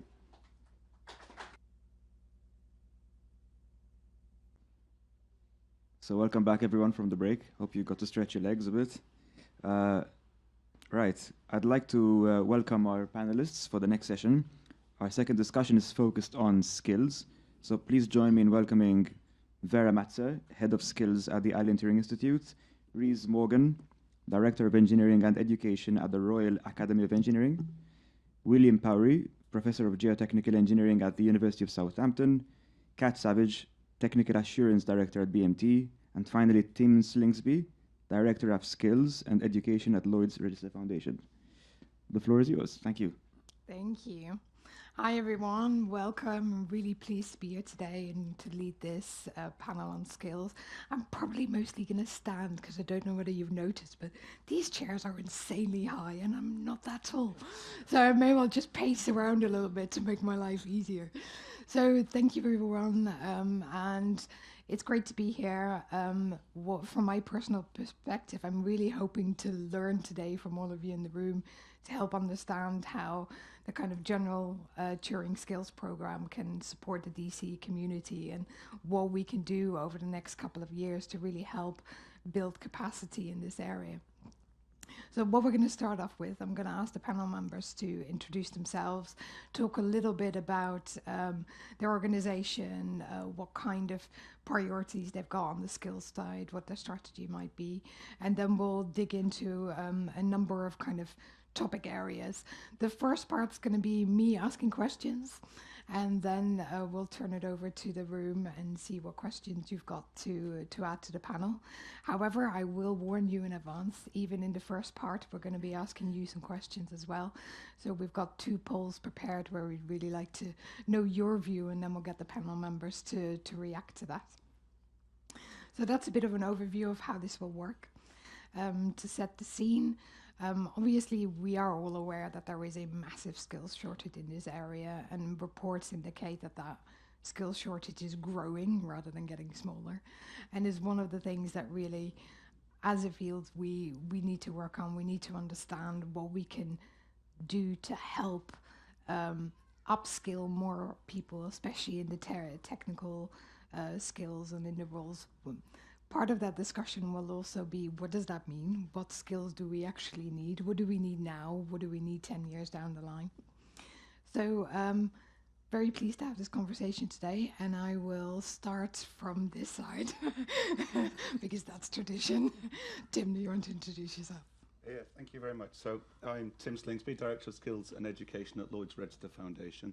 I think most people in the room are probably familiar with the mission of Lloyd's Register Foundation, but for those of you that aren't, in essence, we exist to engineer a safer world, and we share that mission with Lloyd's Register Group, our trading arm. And in wanting to engineer a safer world, one of the theories of change we carry around with us is that to make a safer world, we'll always need more engineers. And specifically where those skills will be needed, how quickly they'll be needed, and what those engineers should be doing is something that exercises me daily and keeps me awake every night.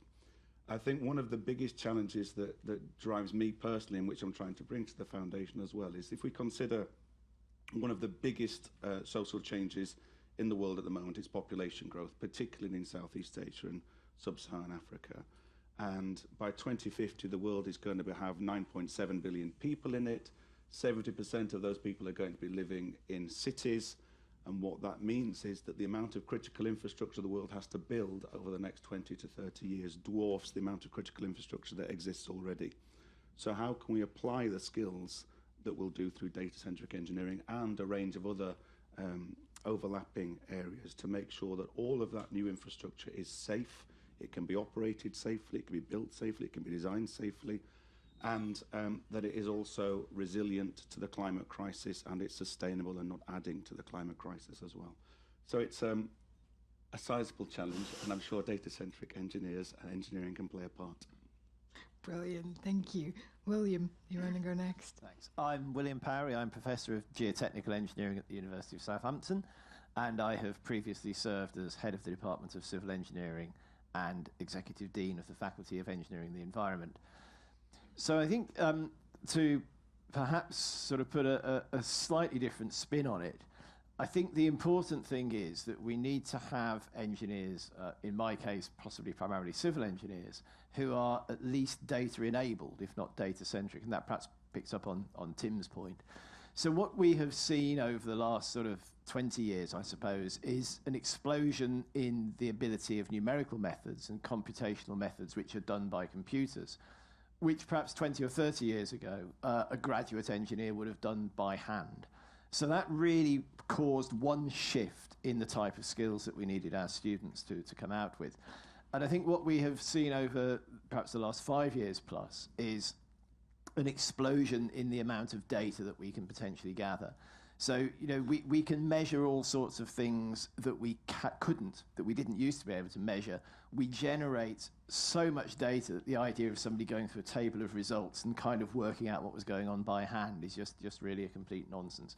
And that's true in engineering practice, it's true in our research. So I think the challenge for educators like myself is that our graduates need to come out with all of the fundamental physics model understanding that was traditional in a mechanical or civil engineering degree course.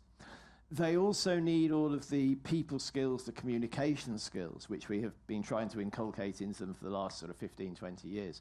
But in addition to that, they need a whole lot of data skills, and they need to be able to understand how to extract information from copious amounts of data, to use it and act on it, to meet the challenge which Tim mentioned in his introduction. Thank you. Brilliant, thank you, Kat. Thanks. So my name's Kat Savage. I am Technical Assurance and Capability Director at BMT, but I'm also currently the President of the Royal Institution of Naval Architects. So I'm afraid another naval architect who doesn't really know what they're doing, as David said earlier, but very much interested in employing all of the kinds of tools and techniques and opportunities we get from data-centric engineering, AI, and machine learning. So as Tim already said, you know, I'm in assurance. So when it comes to assurance, I'm interested in safety. I'm interested in getting things right. I'm interested in doing things efficiently. And I think it was Ruth who said right at the beginning, which is it's all about people. And that's why the skills and capability element is so important. And it's about the people we have today and how do we upskill them in an environment and with skills that, you know, they haven't learnt in whatever education or experiential system they've had so far. It's also about how do we incentivise William to train the next generation in a way that's going to give us our box press engineers that we like to demand out of academia. And it's also about how do we even start introducing things right at the sort of primary school stage even, so that children are already starting to understand some of those just small things that will make learning data science and all of those things much, much easier for them as they go through life, because in the future, you know, they will be using all of those things in their day-to-day lives. It won't just be about engineering and what we do in our businesses and what we do in universities. It'll become much more part of every day, and they will need to have a bit of understanding of, you know, what can I trust, what should I question, and I think that's really important. Brilliant, thank you, Kat. Reese? Thank you. I'm Rhys Morgan. I'm the Director for Education and Diversity at the Royal Academy of Engineering. So I guess there's two different things that are bothering me at the moment. One is this kind of supply issue, the supply of engineers and technicians for the UK workforce, and the massive ambitions we've got around net zero challenges, productive economy and all that kind of stuff. And the fact, actually, that we are stagnating at best, probably going backwards in terms of the supply of engineers and technicians in this country right now. I had a quick look at the data recently. We roughly have about 25,000 UK domiciled graduates in the UK each year. About 16-17% of those are women. In apprenticeships, we have around about 40 or 50,000. We've had a 20% decline over the last 5 years of apprenticeships in this country. We've had about a 1% increase in engineering graduates in this country. So we are going the wrong direction, and it's a real problem. And to Kat's point, you know, we have to look back in the school system. We have to look back at some really fundamental things. I just pick up, because we're talking about data and data-centric engineering, just pick up on computing. So the government introduced a new computing GCSE in 2014. The old GCSE was really IT. It was using Microsoft Office, and no one liked it. But actually, everyone did it. Right now, we have about 70,000 students taking a GCSE in computer science out of a possible 600,000 who do GCSEs each year. So we're only looking at just over 10% of students. And then all the other students don't do any computing whatsoever. So, you know, we've got, you know, a huge, hundreds of thousands of students every year not doing any computing education from the age of 14 onwards. And it's just absolutely extraordinary when we think about the importance of computing for our economy. So that's one issue. The second issue is around the type of engineers, and William touched upon the kind of engineers we need for the future. At the Academy, we're doing a big project at the moment called Future Engineer 2030. And absolutely, we need those engineers to understand the fundamental engineering science. We also need them to understand those engineering process skills, engineering design skills, and those kind of teamwork and communication, that kind of stuff. We also need them to have, you know, understand values of engineering, about ethics, the importance of ethics in engineering, the importance of sustainability and thinking about sustainability, and thinking about inclusion in engineering design. And then we need this data and data-centric focus. And the problem is, we can't teach it all. There's not enough time. We haven't got the balance right, but we're never going to be able to teach it all. So we have to think about, you know, lifelong learning and the role of learning after formal education. So the role of professional engineering institutions, professional bodies, and other organisations in developing those skills in the future. I'll stop there, but that's my kind of pitch to begin with. Brilliant, thank you. I think that already picks on a number of threads that we want to kind of talk about in the rest of the session. So maybe I'll stay with you if that's okay. We talked a little bit, and you already touched a bit on it. What the skill shortage, especially around the technical skills, is not something that's specific to engineering, or even data-centric engineering. But what are some of the risks, challenges, and maybe some of the opportunities that you see specifically for engineering to tackle the skill shortage, or things that make it harder? I don't know. If we knew the answer, we'd have done it.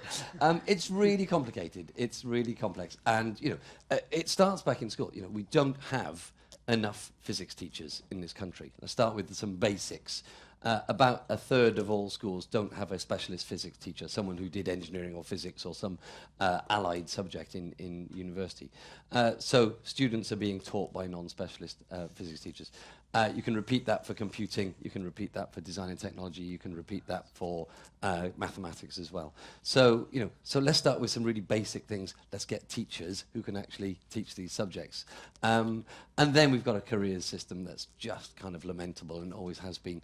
So how we're supposed to inspire and inform young people about these incredible careers in engineering and using data and data science and all this stuff. So there's a massive job to be done there. There's a whole range of issues around apprenticeships and apprenticeship levy and employers paying in and trying to, and what they're doing is they're upskilling their existing workforce rather than bringing in new people, young people into the engineering and skills system, because it's actually better for them to just take the money and fund their own existing workforce and upskill them. So, so there's some really challenging policy issues. And then actually, we've got a job as engineers to sell engineering. We're not doing a very good job of selling the excitement of engineering, and we haven't done that for a very long time. At the Academy, we run a social media campaign called This is Engineering. It's kind of targeted at young people. It's on social media, so you wouldn't have probably seen it. We've had 60 million views by a teenage audience, which is great, but actually, we're still not seeing any change in the dial in terms of the throughput of young people choosing engineering. So lots to do. Okay, would any of the other panel members like to add some more risks, challenges, or opportunities? Go ahead. Yeah, I suppose to try and steer it back to data-centric engineering particularly, though I do agree fully with Rita's point about lack of teachers and also teachers not having access to expertise that exists in tech sectors. That's a big gap in policy as well. But for data-centric engineering, one must also recognise that, as a discipline, as an entity, it's relatively new. And because it's relatively new, it's also relatively fragmented. And therefore, the existence of the DCE community probably doesn't know itself, never mind is more widely known amongst wider society. And that brings its own problems as well, and without having that sense of community and that ability to speak to more people on policy platforms about the importance of data-centric engineering, then you tend to miss out on the license to operate that you get from society as well. So society does, we're not going to talk about that, but I don't feel as though enough people understand what data-centric engineering is, and when AI is mentioned in the use, there's never really a positive aspect to it. It's almost, why should we be afraid of this now aspect? So there is, it touches on Reese's point about being able to champion engineering, but specifically about being able to champion the great potential of data-centric engineering. Thank you. Yeah, I think I'd add that, the opportunity is that there's lots of exciting things associated with data-centric engineering. So the opportunity to sell it, particularly to young people, is probably there. But the how, as Tim said, is going to be a massive challenge. And I think if we look at the, boil the ocean moonshot option, where we'd want actually everybody to have a bit of awareness of what it is and how it might impact their lives or how it might benefit, through to, educating and upskilling data scientists, and then upskilling our current engineering workforce to understand and enable and use it. We've got to kind of focus in on what's the priority, what's going to make the biggest difference, both for today and for the longer term, I think. And one of those challenges is that upskilling people today, because my engineers will go into a school and talk about designing ships or a bit of environmental science or something like that, and they might actually show pictures that are as a result of some data-centric engineering activity, but they won't explain it as being data-centric engineering. So the students won't understand what it is, the teachers won't understand what it is, and the parents won't understand what it is. And I think we have that problem with engineering in general, but it's even more so in DCE. Thank you. So I think perhaps just pick up on 2 points. getting across the excitement of engineering, I think we do see the influence of that. A while ago, there was probably 15 years plus, there was a series on television called Why Buildings Fall Down. And we could actually track a surge in interest in students applying for the civil engineering programme to some of the publicity which came through with these programs. But the thing is, it's a one-off. If we then sort of go back into the sort of general day-to-day thing and we don't keep up that level of pressure, not perhaps realising that, there's another cohort coming through and another one coming through. At the moment, the numbers of applicants that we have on our aeronautical and space programs is just going completely sky high. And I think there does seem to be an excitement out there about certain types of engineering.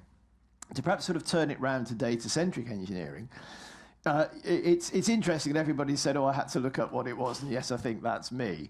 When you look up what does the acronym DCE stand for, you don't get data-centric engineering in anything like the top few.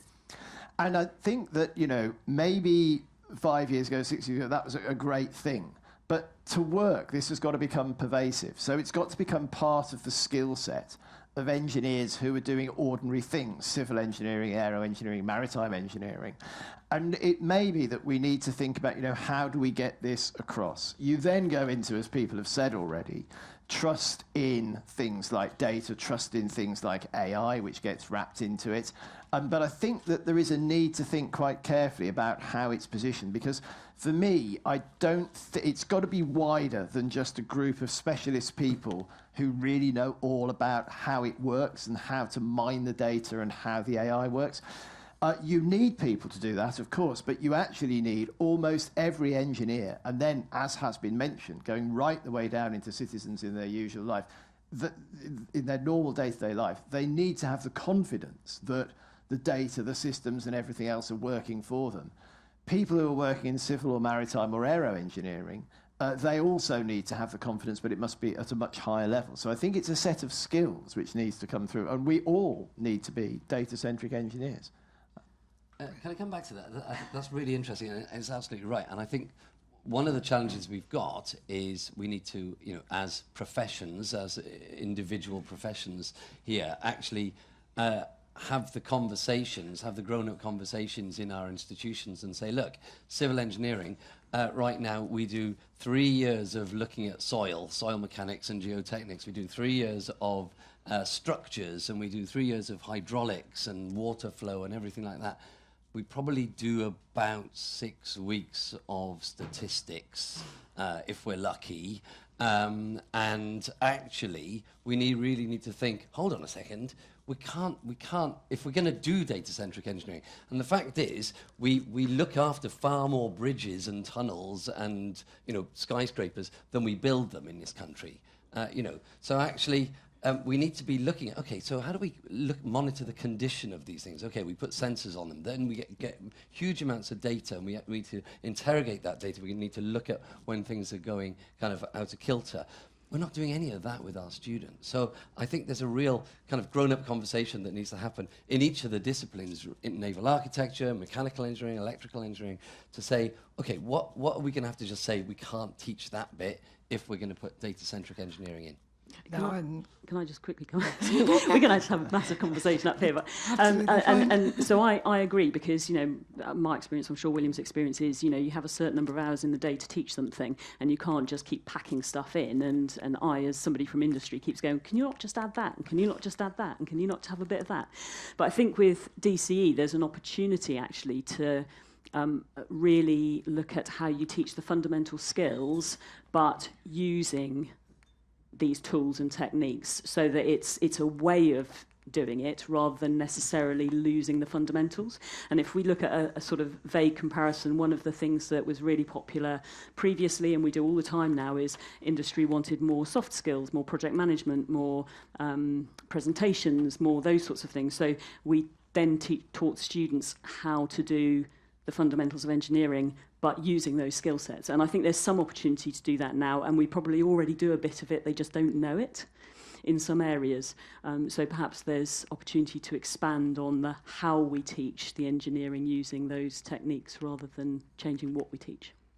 I just think that's absolutely right. And when we look at other developments that have come in, now students do an awful lot more on, for example, numerical analysis than they would have done 5 or 10 years ago. And I think it is possible to do that without completely, well, it is really important that they understand the fundamentals. But what they don't need to do is to be adept at some way, perhaps doing integration by hand. Because you didn't used to have things like MATLAB, but now you do. So actually, that has moved on. So things do move on, and they move on quite noticeably, actually. But I think Kat's absolutely right that we need to think about how do we combine the teaching so that we're actually getting 2 for the price of 1 in terms of what we're getting across. And I think many of us in universities are quite adept at doing that. But sometimes the pace of change can be slowed down by things like you can only make 1 move a year because that's all to do with the quality framework. And then you've got the professional institutions who come around with their accreditation panels, and sometimes they can be a bit sticky. But you're absolutely right. It's the grown-up conversations that we need to have, because you can't just keep packing more and more in and do it like you used to. You're right. I don't want you to ask the next question either. I think there's a conversation missing, which is the collaboration between industry and academia. And there are very few examples of good industry-academic collaborations, particularly in the UK. So the role of lifelong learning within the industry, coupled with exactly what it is that universities are going to teach and other routes are going to teach in order to create more data-centric engineers, is one that has to be, and a nettle that has to be grasped as well.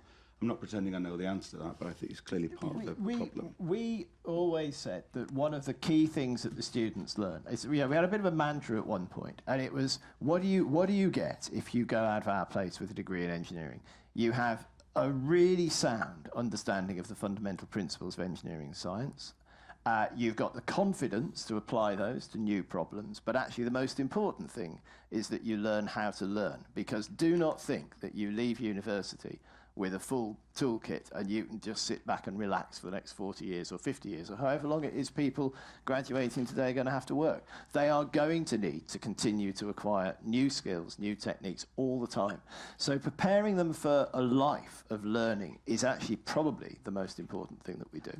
Do you think students appreciate that? Because I think that's something that within the skills what we talk about a lot, that it doesn't stop at university and you will learn throughout your life cycle. But I don't think I understood that when I finished my degree. It's interesting because a long time ago we did a 4th year module where people from industry sort of came and talked to our students about how to solve real problems. And the sort of comment that we got was, well, I didn't really see the point of it at the time, but 2 years out, I really do. So I think that there's always a tendency when you finish something like going to university, you breathe a sigh of relief and think, oh, now I can relax. I remember when I was at university, my tutor said, if you think you can stop competing when you leave university, think again. And you think, oh, yeah, you would say that, wouldn't you? But actually, you fairly quickly realise that, yes, this is right. So I think the fact that we have told them this and encouraged them really to learn how to learn, they might have a few months off when they finish, but I do think most of them then pick it up and get it quite quickly afterwards. I'm wary of putting all the burden on students, though, to learn how to learn. There's obviously a responsibility, I was saying earlier, that must come from elsewhere.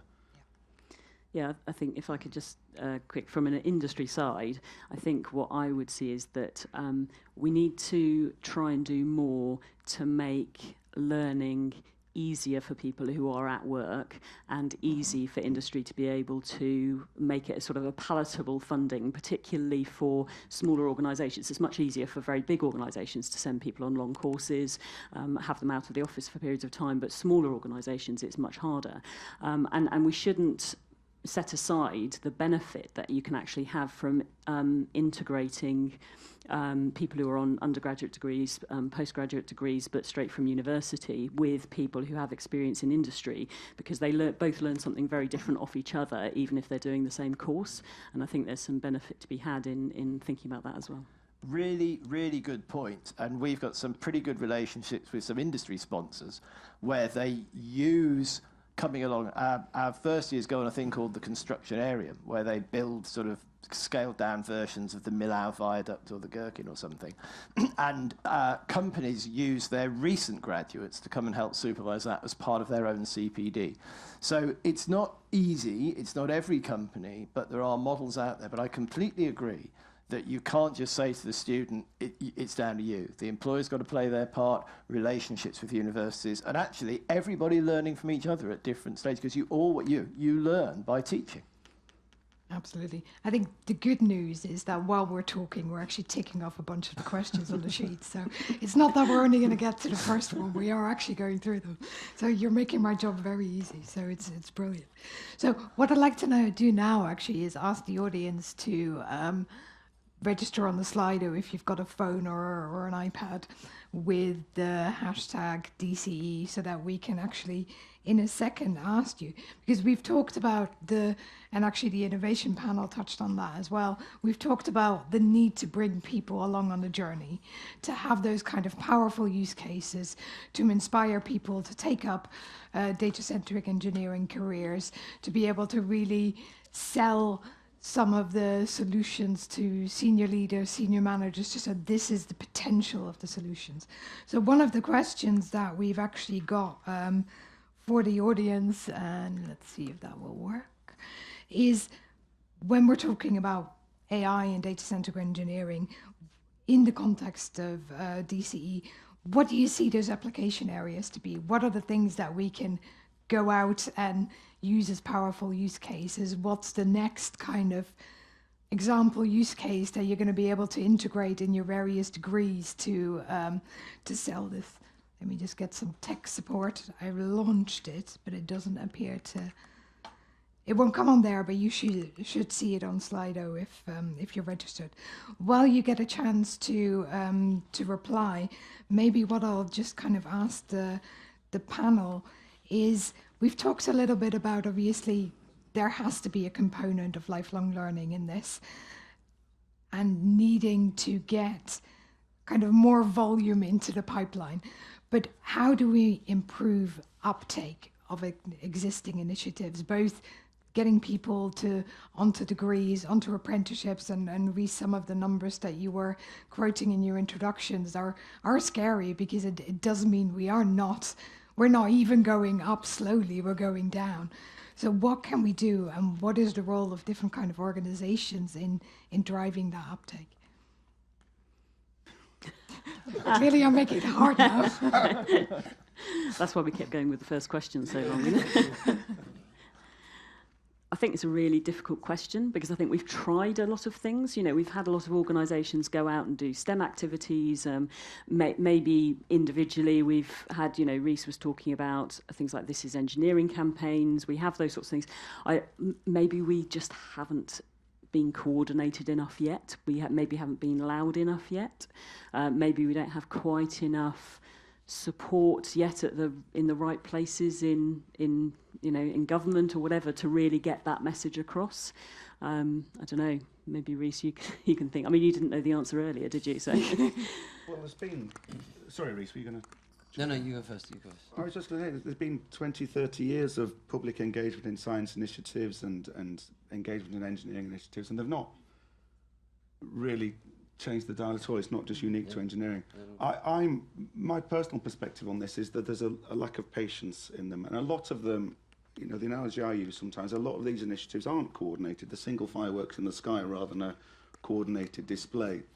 And then if something's working, there often isn't the patience of funders, to be honest, and policymakers to stick the course and see if it's working, because there's not an immediate and visible return on something that's going to get more people into engineering. So people aren't going to follow a cohort for 5, 10, 15 years to see if it's making a difference. And therefore, we don't really have the long-term monitoring and evaluation processes to even know if things like This Is Engineering or any other campaign are working effectively. So I think the M&E part of the engagement strategies and aspiration strategies has really been lacking. Go ahead. I think that's absolutely right. It's patience. And the problem is that even if you have a success, that success won't continue if you then stop the initiative. So it's a bit like when a politician says, I'm going to increase the number of maths teachers in schools. Well, you kind of really needed to start that 20 years ago. And that's another thing. It is in schools. We've already heard about the difficulties in getting people who know the subject to teach sciences. So that would be computing, maths, physics, and so on. They need to be inspirational to the people that they're teaching, because the really important thing is that students from a very, very early age are inspired to have a scientific curiosity, which in many parts of our society is not considered to be something for celebration.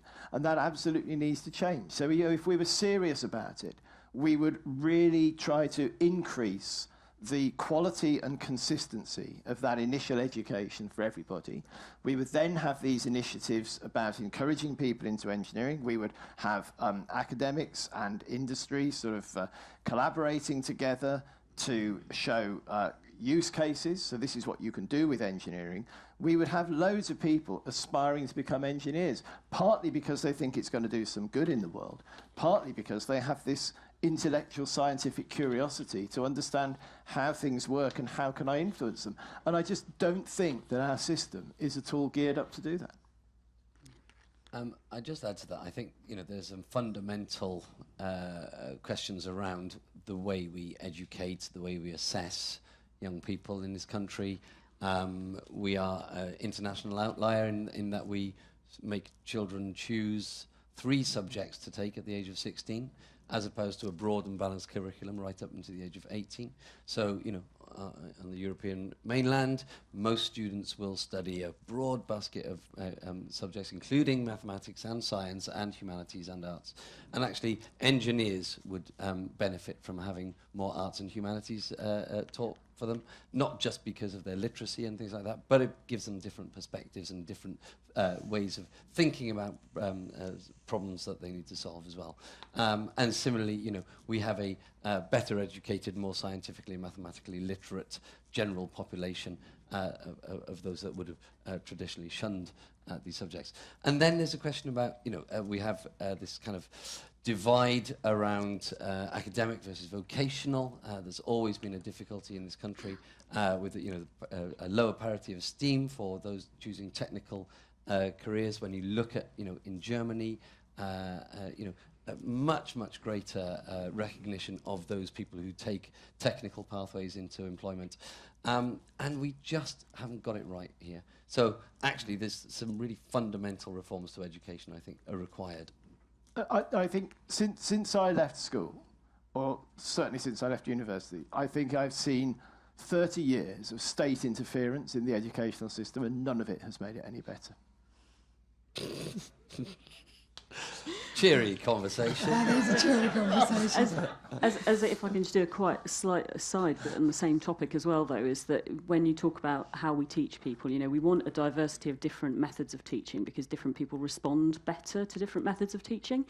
And there were some studies, and I wish I could remember, it was something that I saw for a different talk that I did, and it was around neurodiversity. And I think the realisation that some of the personality traits and characteristics that people have that actually are quite valuable in an engineering environment are not necessarily the ones that are nurtured and celebrated in schools because of the type of education system that we have. And so back to the, do we need a big refresh? Perhaps that's exactly what we need. Okay, brilliant, thank you. There was an added challenge to data-centric engineering, of course, which is, and I remember Mark and I talking a long time ago, and he wouldn't have only had this conversation with me, but when the data-centric engineering program started, he asked the question, how do you make more data-centric engineers? And the premise was, do you teach engineering to mathematics, or do you, to mathematicians, or do you teach, or do you do vice versa? And then I looked in it a bit more, and in conversations with them and McCoy, who I saw earlier, and others, you sort of think, well, data-centric engineering isn't just maths, it's also stats, and it's computing, and it's engineering.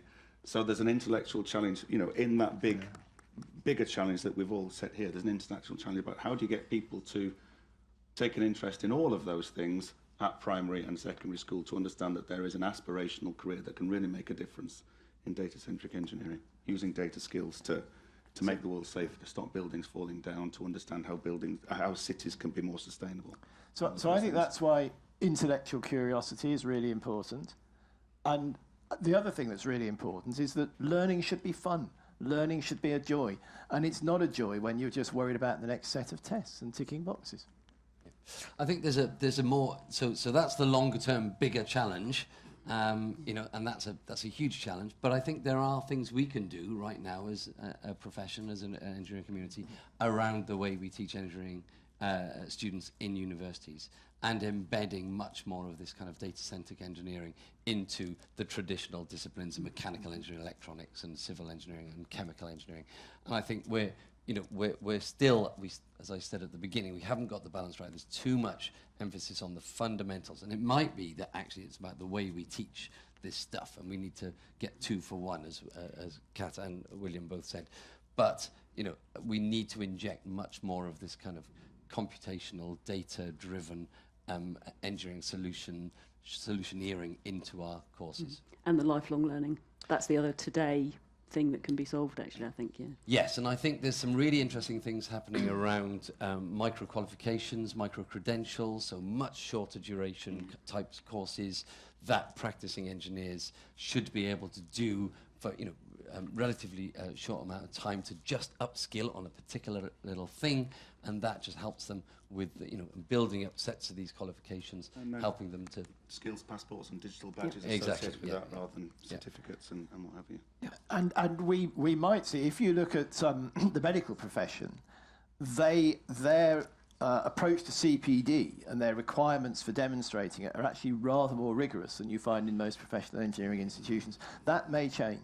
And in which case, you know, that is then a platform to have the micro qualifications, the digital passport, and demonstrating that you're keeping your skills up to date. Okay, brilliant, thank you. So it's actually quite interesting what came out. We've got lots of different suggestions coming out from people, and there's really only one that comes out massive, and that's automation. Does that surprise you? Were you expecting to see other big topics coming up? Remind us of the question again, how it was phrased. Basically, what the main application areas are going to be, what we can use for use cases, what we can embed as brilliant examples to inspire people. I think, given the audience, it's probably not a surprising answer. But, you know, automation itself has many different applications as well. So it's almost, you know, that cluster almost begets several other questions. So, okay, so automation in what aspects? You know, there are some examples already in places like Singapore, where they've got smart sensors in their traffic lights which ease the flow of traffic, and that's, you know, it's all happening automatically, but that has a knock-on effect in terms of traffic flow and living quality and air quality and things like that.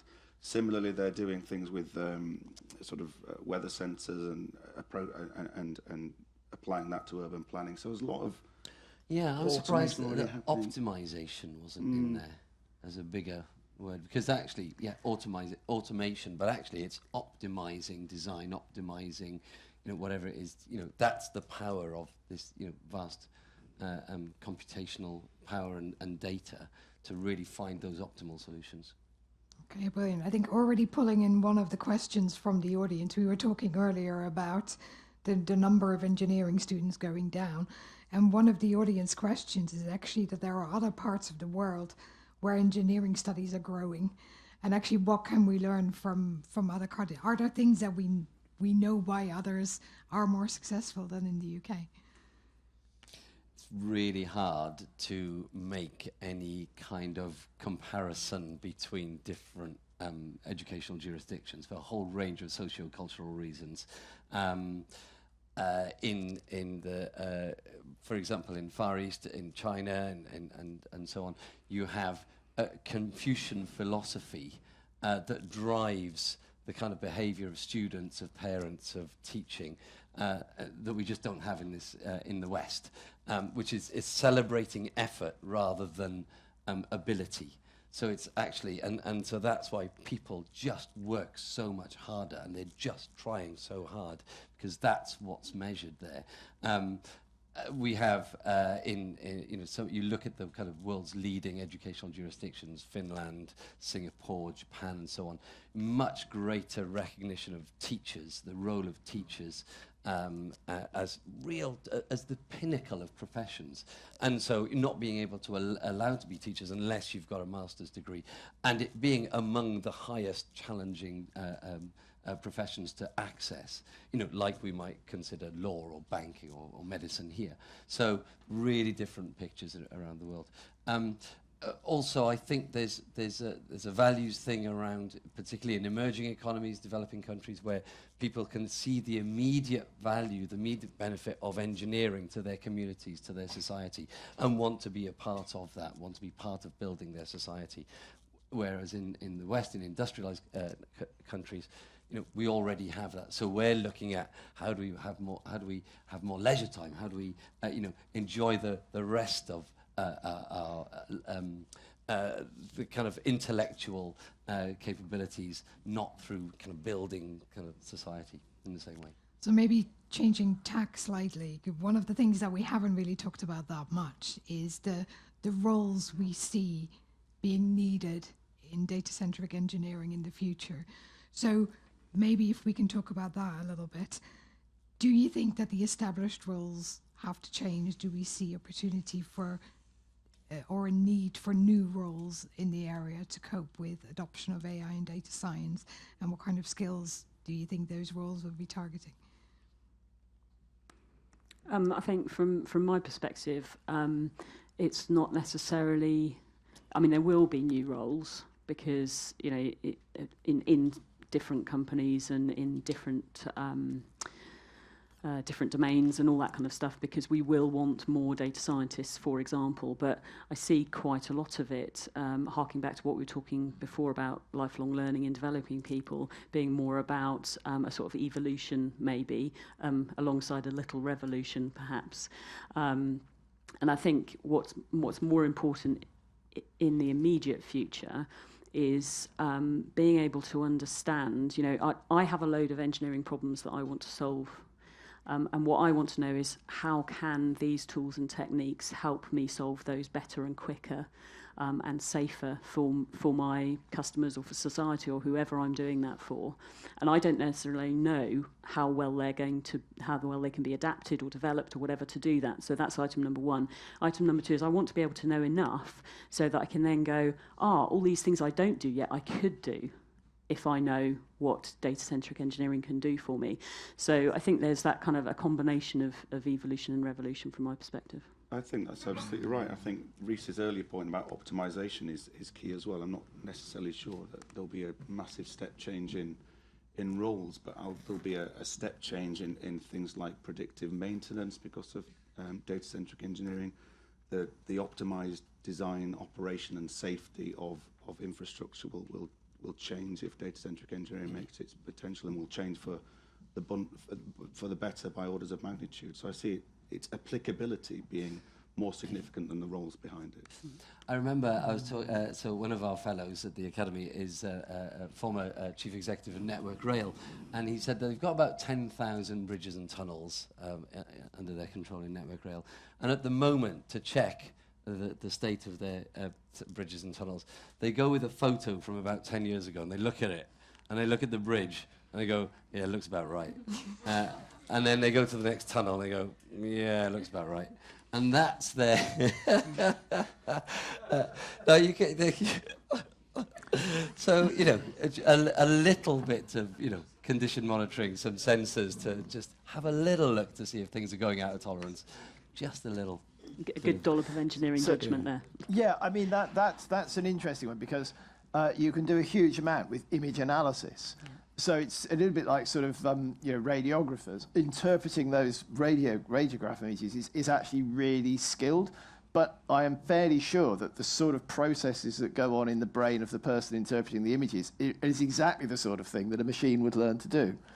So actually, digital image analysis of pictures of infrastructure is probably a wide open goal. Yeah. But wouldn't it be more fun to have, you know, real time monitoring? Yeah, well, but all you need to do is set up a camera.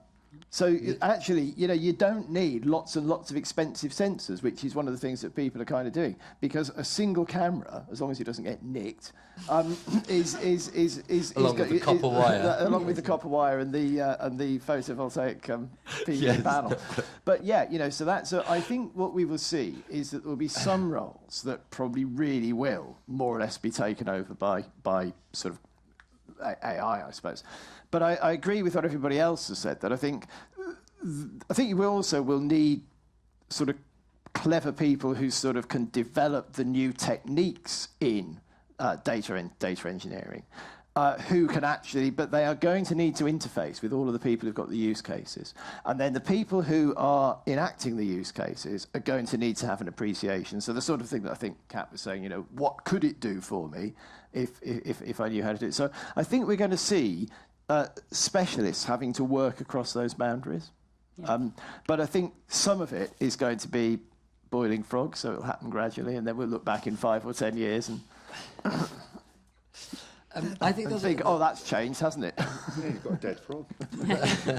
That's a really important point, actually, William. I think, going back to, everyone needs to learn a certain amount of data-centric engineering. Some people, it's a bit like finite element analysis at the moment.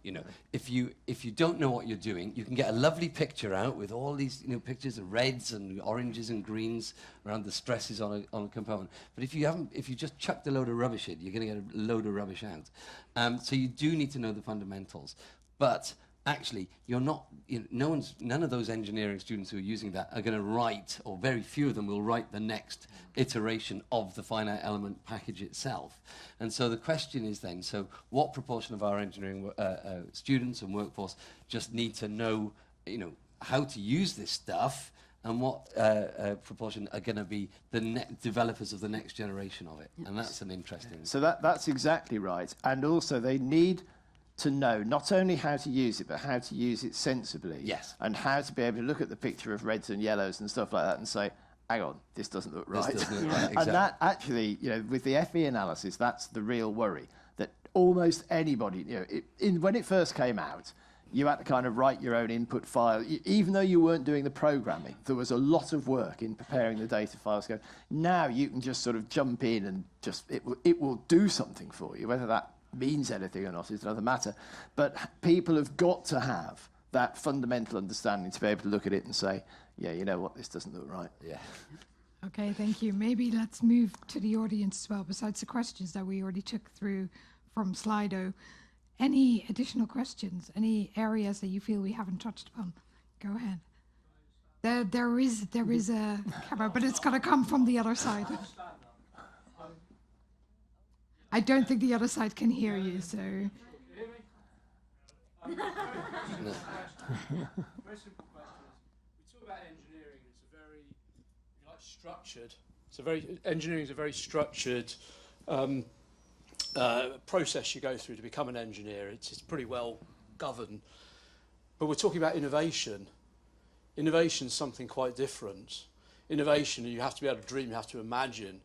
And engineers don't always make the best innovators because we're commanders or we're doers. We like to question, we like to dig into the detail, we don't dream. So if we're talking about innovation and we're talking about growing, if you like, the UK capacity to do things differently, how are you going to bring innovation and the metric to get innovation forward into the curriculum's not the right word, but the process of the next generation? Because when you look at engineers and big groups of engineers, they're all doers, sitting in the box, I think I've forgotten what the term was, but they're sitting in the bottom right-hand box. They're not innovators. The innovators are very few and far between, and they're sitting somewhere else on the edge to the left of the diagram. And engineers and innovation are two very different things. So how do we instill innovation into engineers? Because you've got to connect the idea, the challenge to an idea to an execution, and it takes mavericks. So how do we also create those as well without stifling them? Because I've been the point is many times in my career I've been told by much senior engineers you can't do that. You can't do that. Oh, that's never going to work. Don't want you to do that. Stop doing that. No, I don't. You know, I'll fire you if you do that, and I do it anyway. But there's this ceiling that we as a country, we stop the innovation. You have to be bloody minded to break through it, and there's a real problem there for me. You want to respond? Yeah, I think you touch on a really interesting issue. I think innovators and mavericks are few and far between anyway, never mind just within engineering. And the way I sometimes talk about education or engineering education generally is there's three levels to it, and it touches upon what Reese was saying earlier. So, you know, for everybody, how do we create something exciting and aspirational for everybody, so there's that basic societal understanding of what data-centric engineering is in this case. And then there's the set of people who are going to do the data-centric engineering, and then there's a set of people who are going to create the data-centric engineering jobs, and that's a smaller set, and that's probably where your innovators and mavericks exist. And there are examples, even in the UK, where people are taking a different approach to an engineering curriculum. Most people, I think, are probably familiar with NMIT over in Herefordshire, which is even going as wild as to say we don't want anybody with physics A level, or we don't need physics A level to do engineering. We're not going to assess your capability on exams. It's all project and project-based learning. So there are examples that are cropping up that are providing this sort of multidisciplinary project-based learning ability to innovate. I agree with you to a certain extent about the importance of providing space for innovators and mavericks, but also there are numerous examples through history where innovators and mavericks have done something they shouldn't have done and faced fairly horrific consequences as a result of that. So there is a balance to be struck on the other side as well. So I initially thought you were going to say, you know, how do we teach people to do that at university? And I think I agree. You probably almost can't formally teach that, how to be an innovator. But what I think you mustn't do is stifle innovation unless it's somebody who comes up with a completely bonkers idea. Your story, you know, once you get out and you're working for somebody, that happened to me as a fairly junior engineer, and I just kind of thought, well, okay, and I left the company. And one of the reasons I went into geotechnics was that 30 years ago, it was not at all codified. You just made it up. It is now really quite heavily codified. And what we see as a result of that is things like, for example, the Great Western Electrification Project, which was, in my opinion, an inappropriate application of design codes that ended up to it being very heavily over-engineered, went way over budget, and it was cut back. So I think what you said about, you know, how do we let that creativity, which is sometimes outside the rules, flourish? And I think that is it's beyond universities. It's a wider problem. And I guess that you're always a bit unlucky if you come across somebody who decides to stamp out that spark of creativity. And I guess all you can really say is that try and go round the obstacle and start again. And it's getting that balance right between codes and rules and processes which are there for a purpose, but also recognising when they're not appropriate. And that, again, comes back to why, in many respects, it's really important for people to be able to go back to basics, or for some people to be able to go back to basics and reconstruct things from the beginning. Yeah. So just as an extension of what you're saying there, William, I think the other thing, we talked about regulation and legislation earlier on, and certainly in my domain, and I think it's also wider in some areas, we are getting better at having goal-based approaches, which allows a little bit more of that flexibility within a framework, I guess. And I agree with you, we shouldn't be stifling innovation, and allowing people to think freely is really, really important. But it's probably also about the diversity of the workforce. And some of that might be about that collaboration bit you were talking about earlier, because you may not always be able to sustain that diversity within your workforce, but if you want interesting and unusual solutions to problems, it might be that sometimes you need to do more of that collaboration to be able to inject that into the group or the team or the organisation you're working in. And peer review, I think, is really important. And then it's not just on one person who sort of stamps out the flame of ingenuity. But there was a tragic incident, which I'm sure everybody remembers, just two or 3 weeks ago, where something which was very innovative just failed. So we do need to try to stop that from happening. But I think informed peer review and open discussion, sharing of things, which goes back to what people were saying in the previous panel, is just really so important. Okay, thank you. I'm afraid we're going to have to draw it to a close, but we'll be able to continue a lot of these discussions during the networking session, and I think I'm handing back over to Zach. Right. Thank you so much to our speakers and for this really intriguing discussion. So we've come to the end of our scheduled discussion, but I've got a sinking feeling that there are more unscheduled, promise the last one, there are more unscheduled discussions to be had. So thank you so much to everyone again for asking all the questions and for being here present today.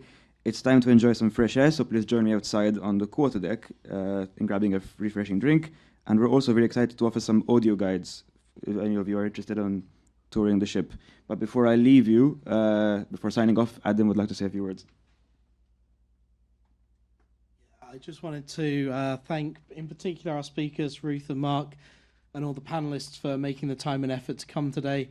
I think really interesting conversation, so thank you very much for that.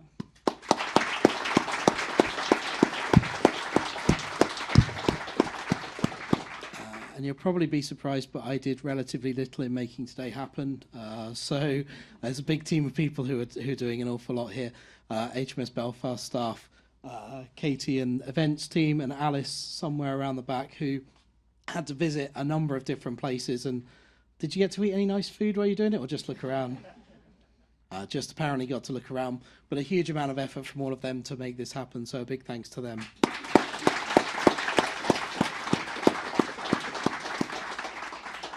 And the final thanks is to all of you.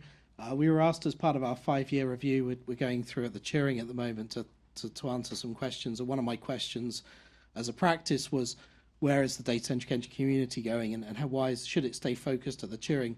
My personal belief is that we need to grow beyond the Turing now, and that I'd really like the programme to be part of that, but it should be passed on to the rest of the engineering community, the skills and training people, and go wider than that. We might not always even use the term data-centric engineering, and however long that lasts, I hope it does because my professorship's in that, but hopefully a reasonable length of time. But those skills, that sort of thought process and that way of moving to the future, and hopefully all of you will be joining me on that journey over the next 10 years. So thank you very much for coming today.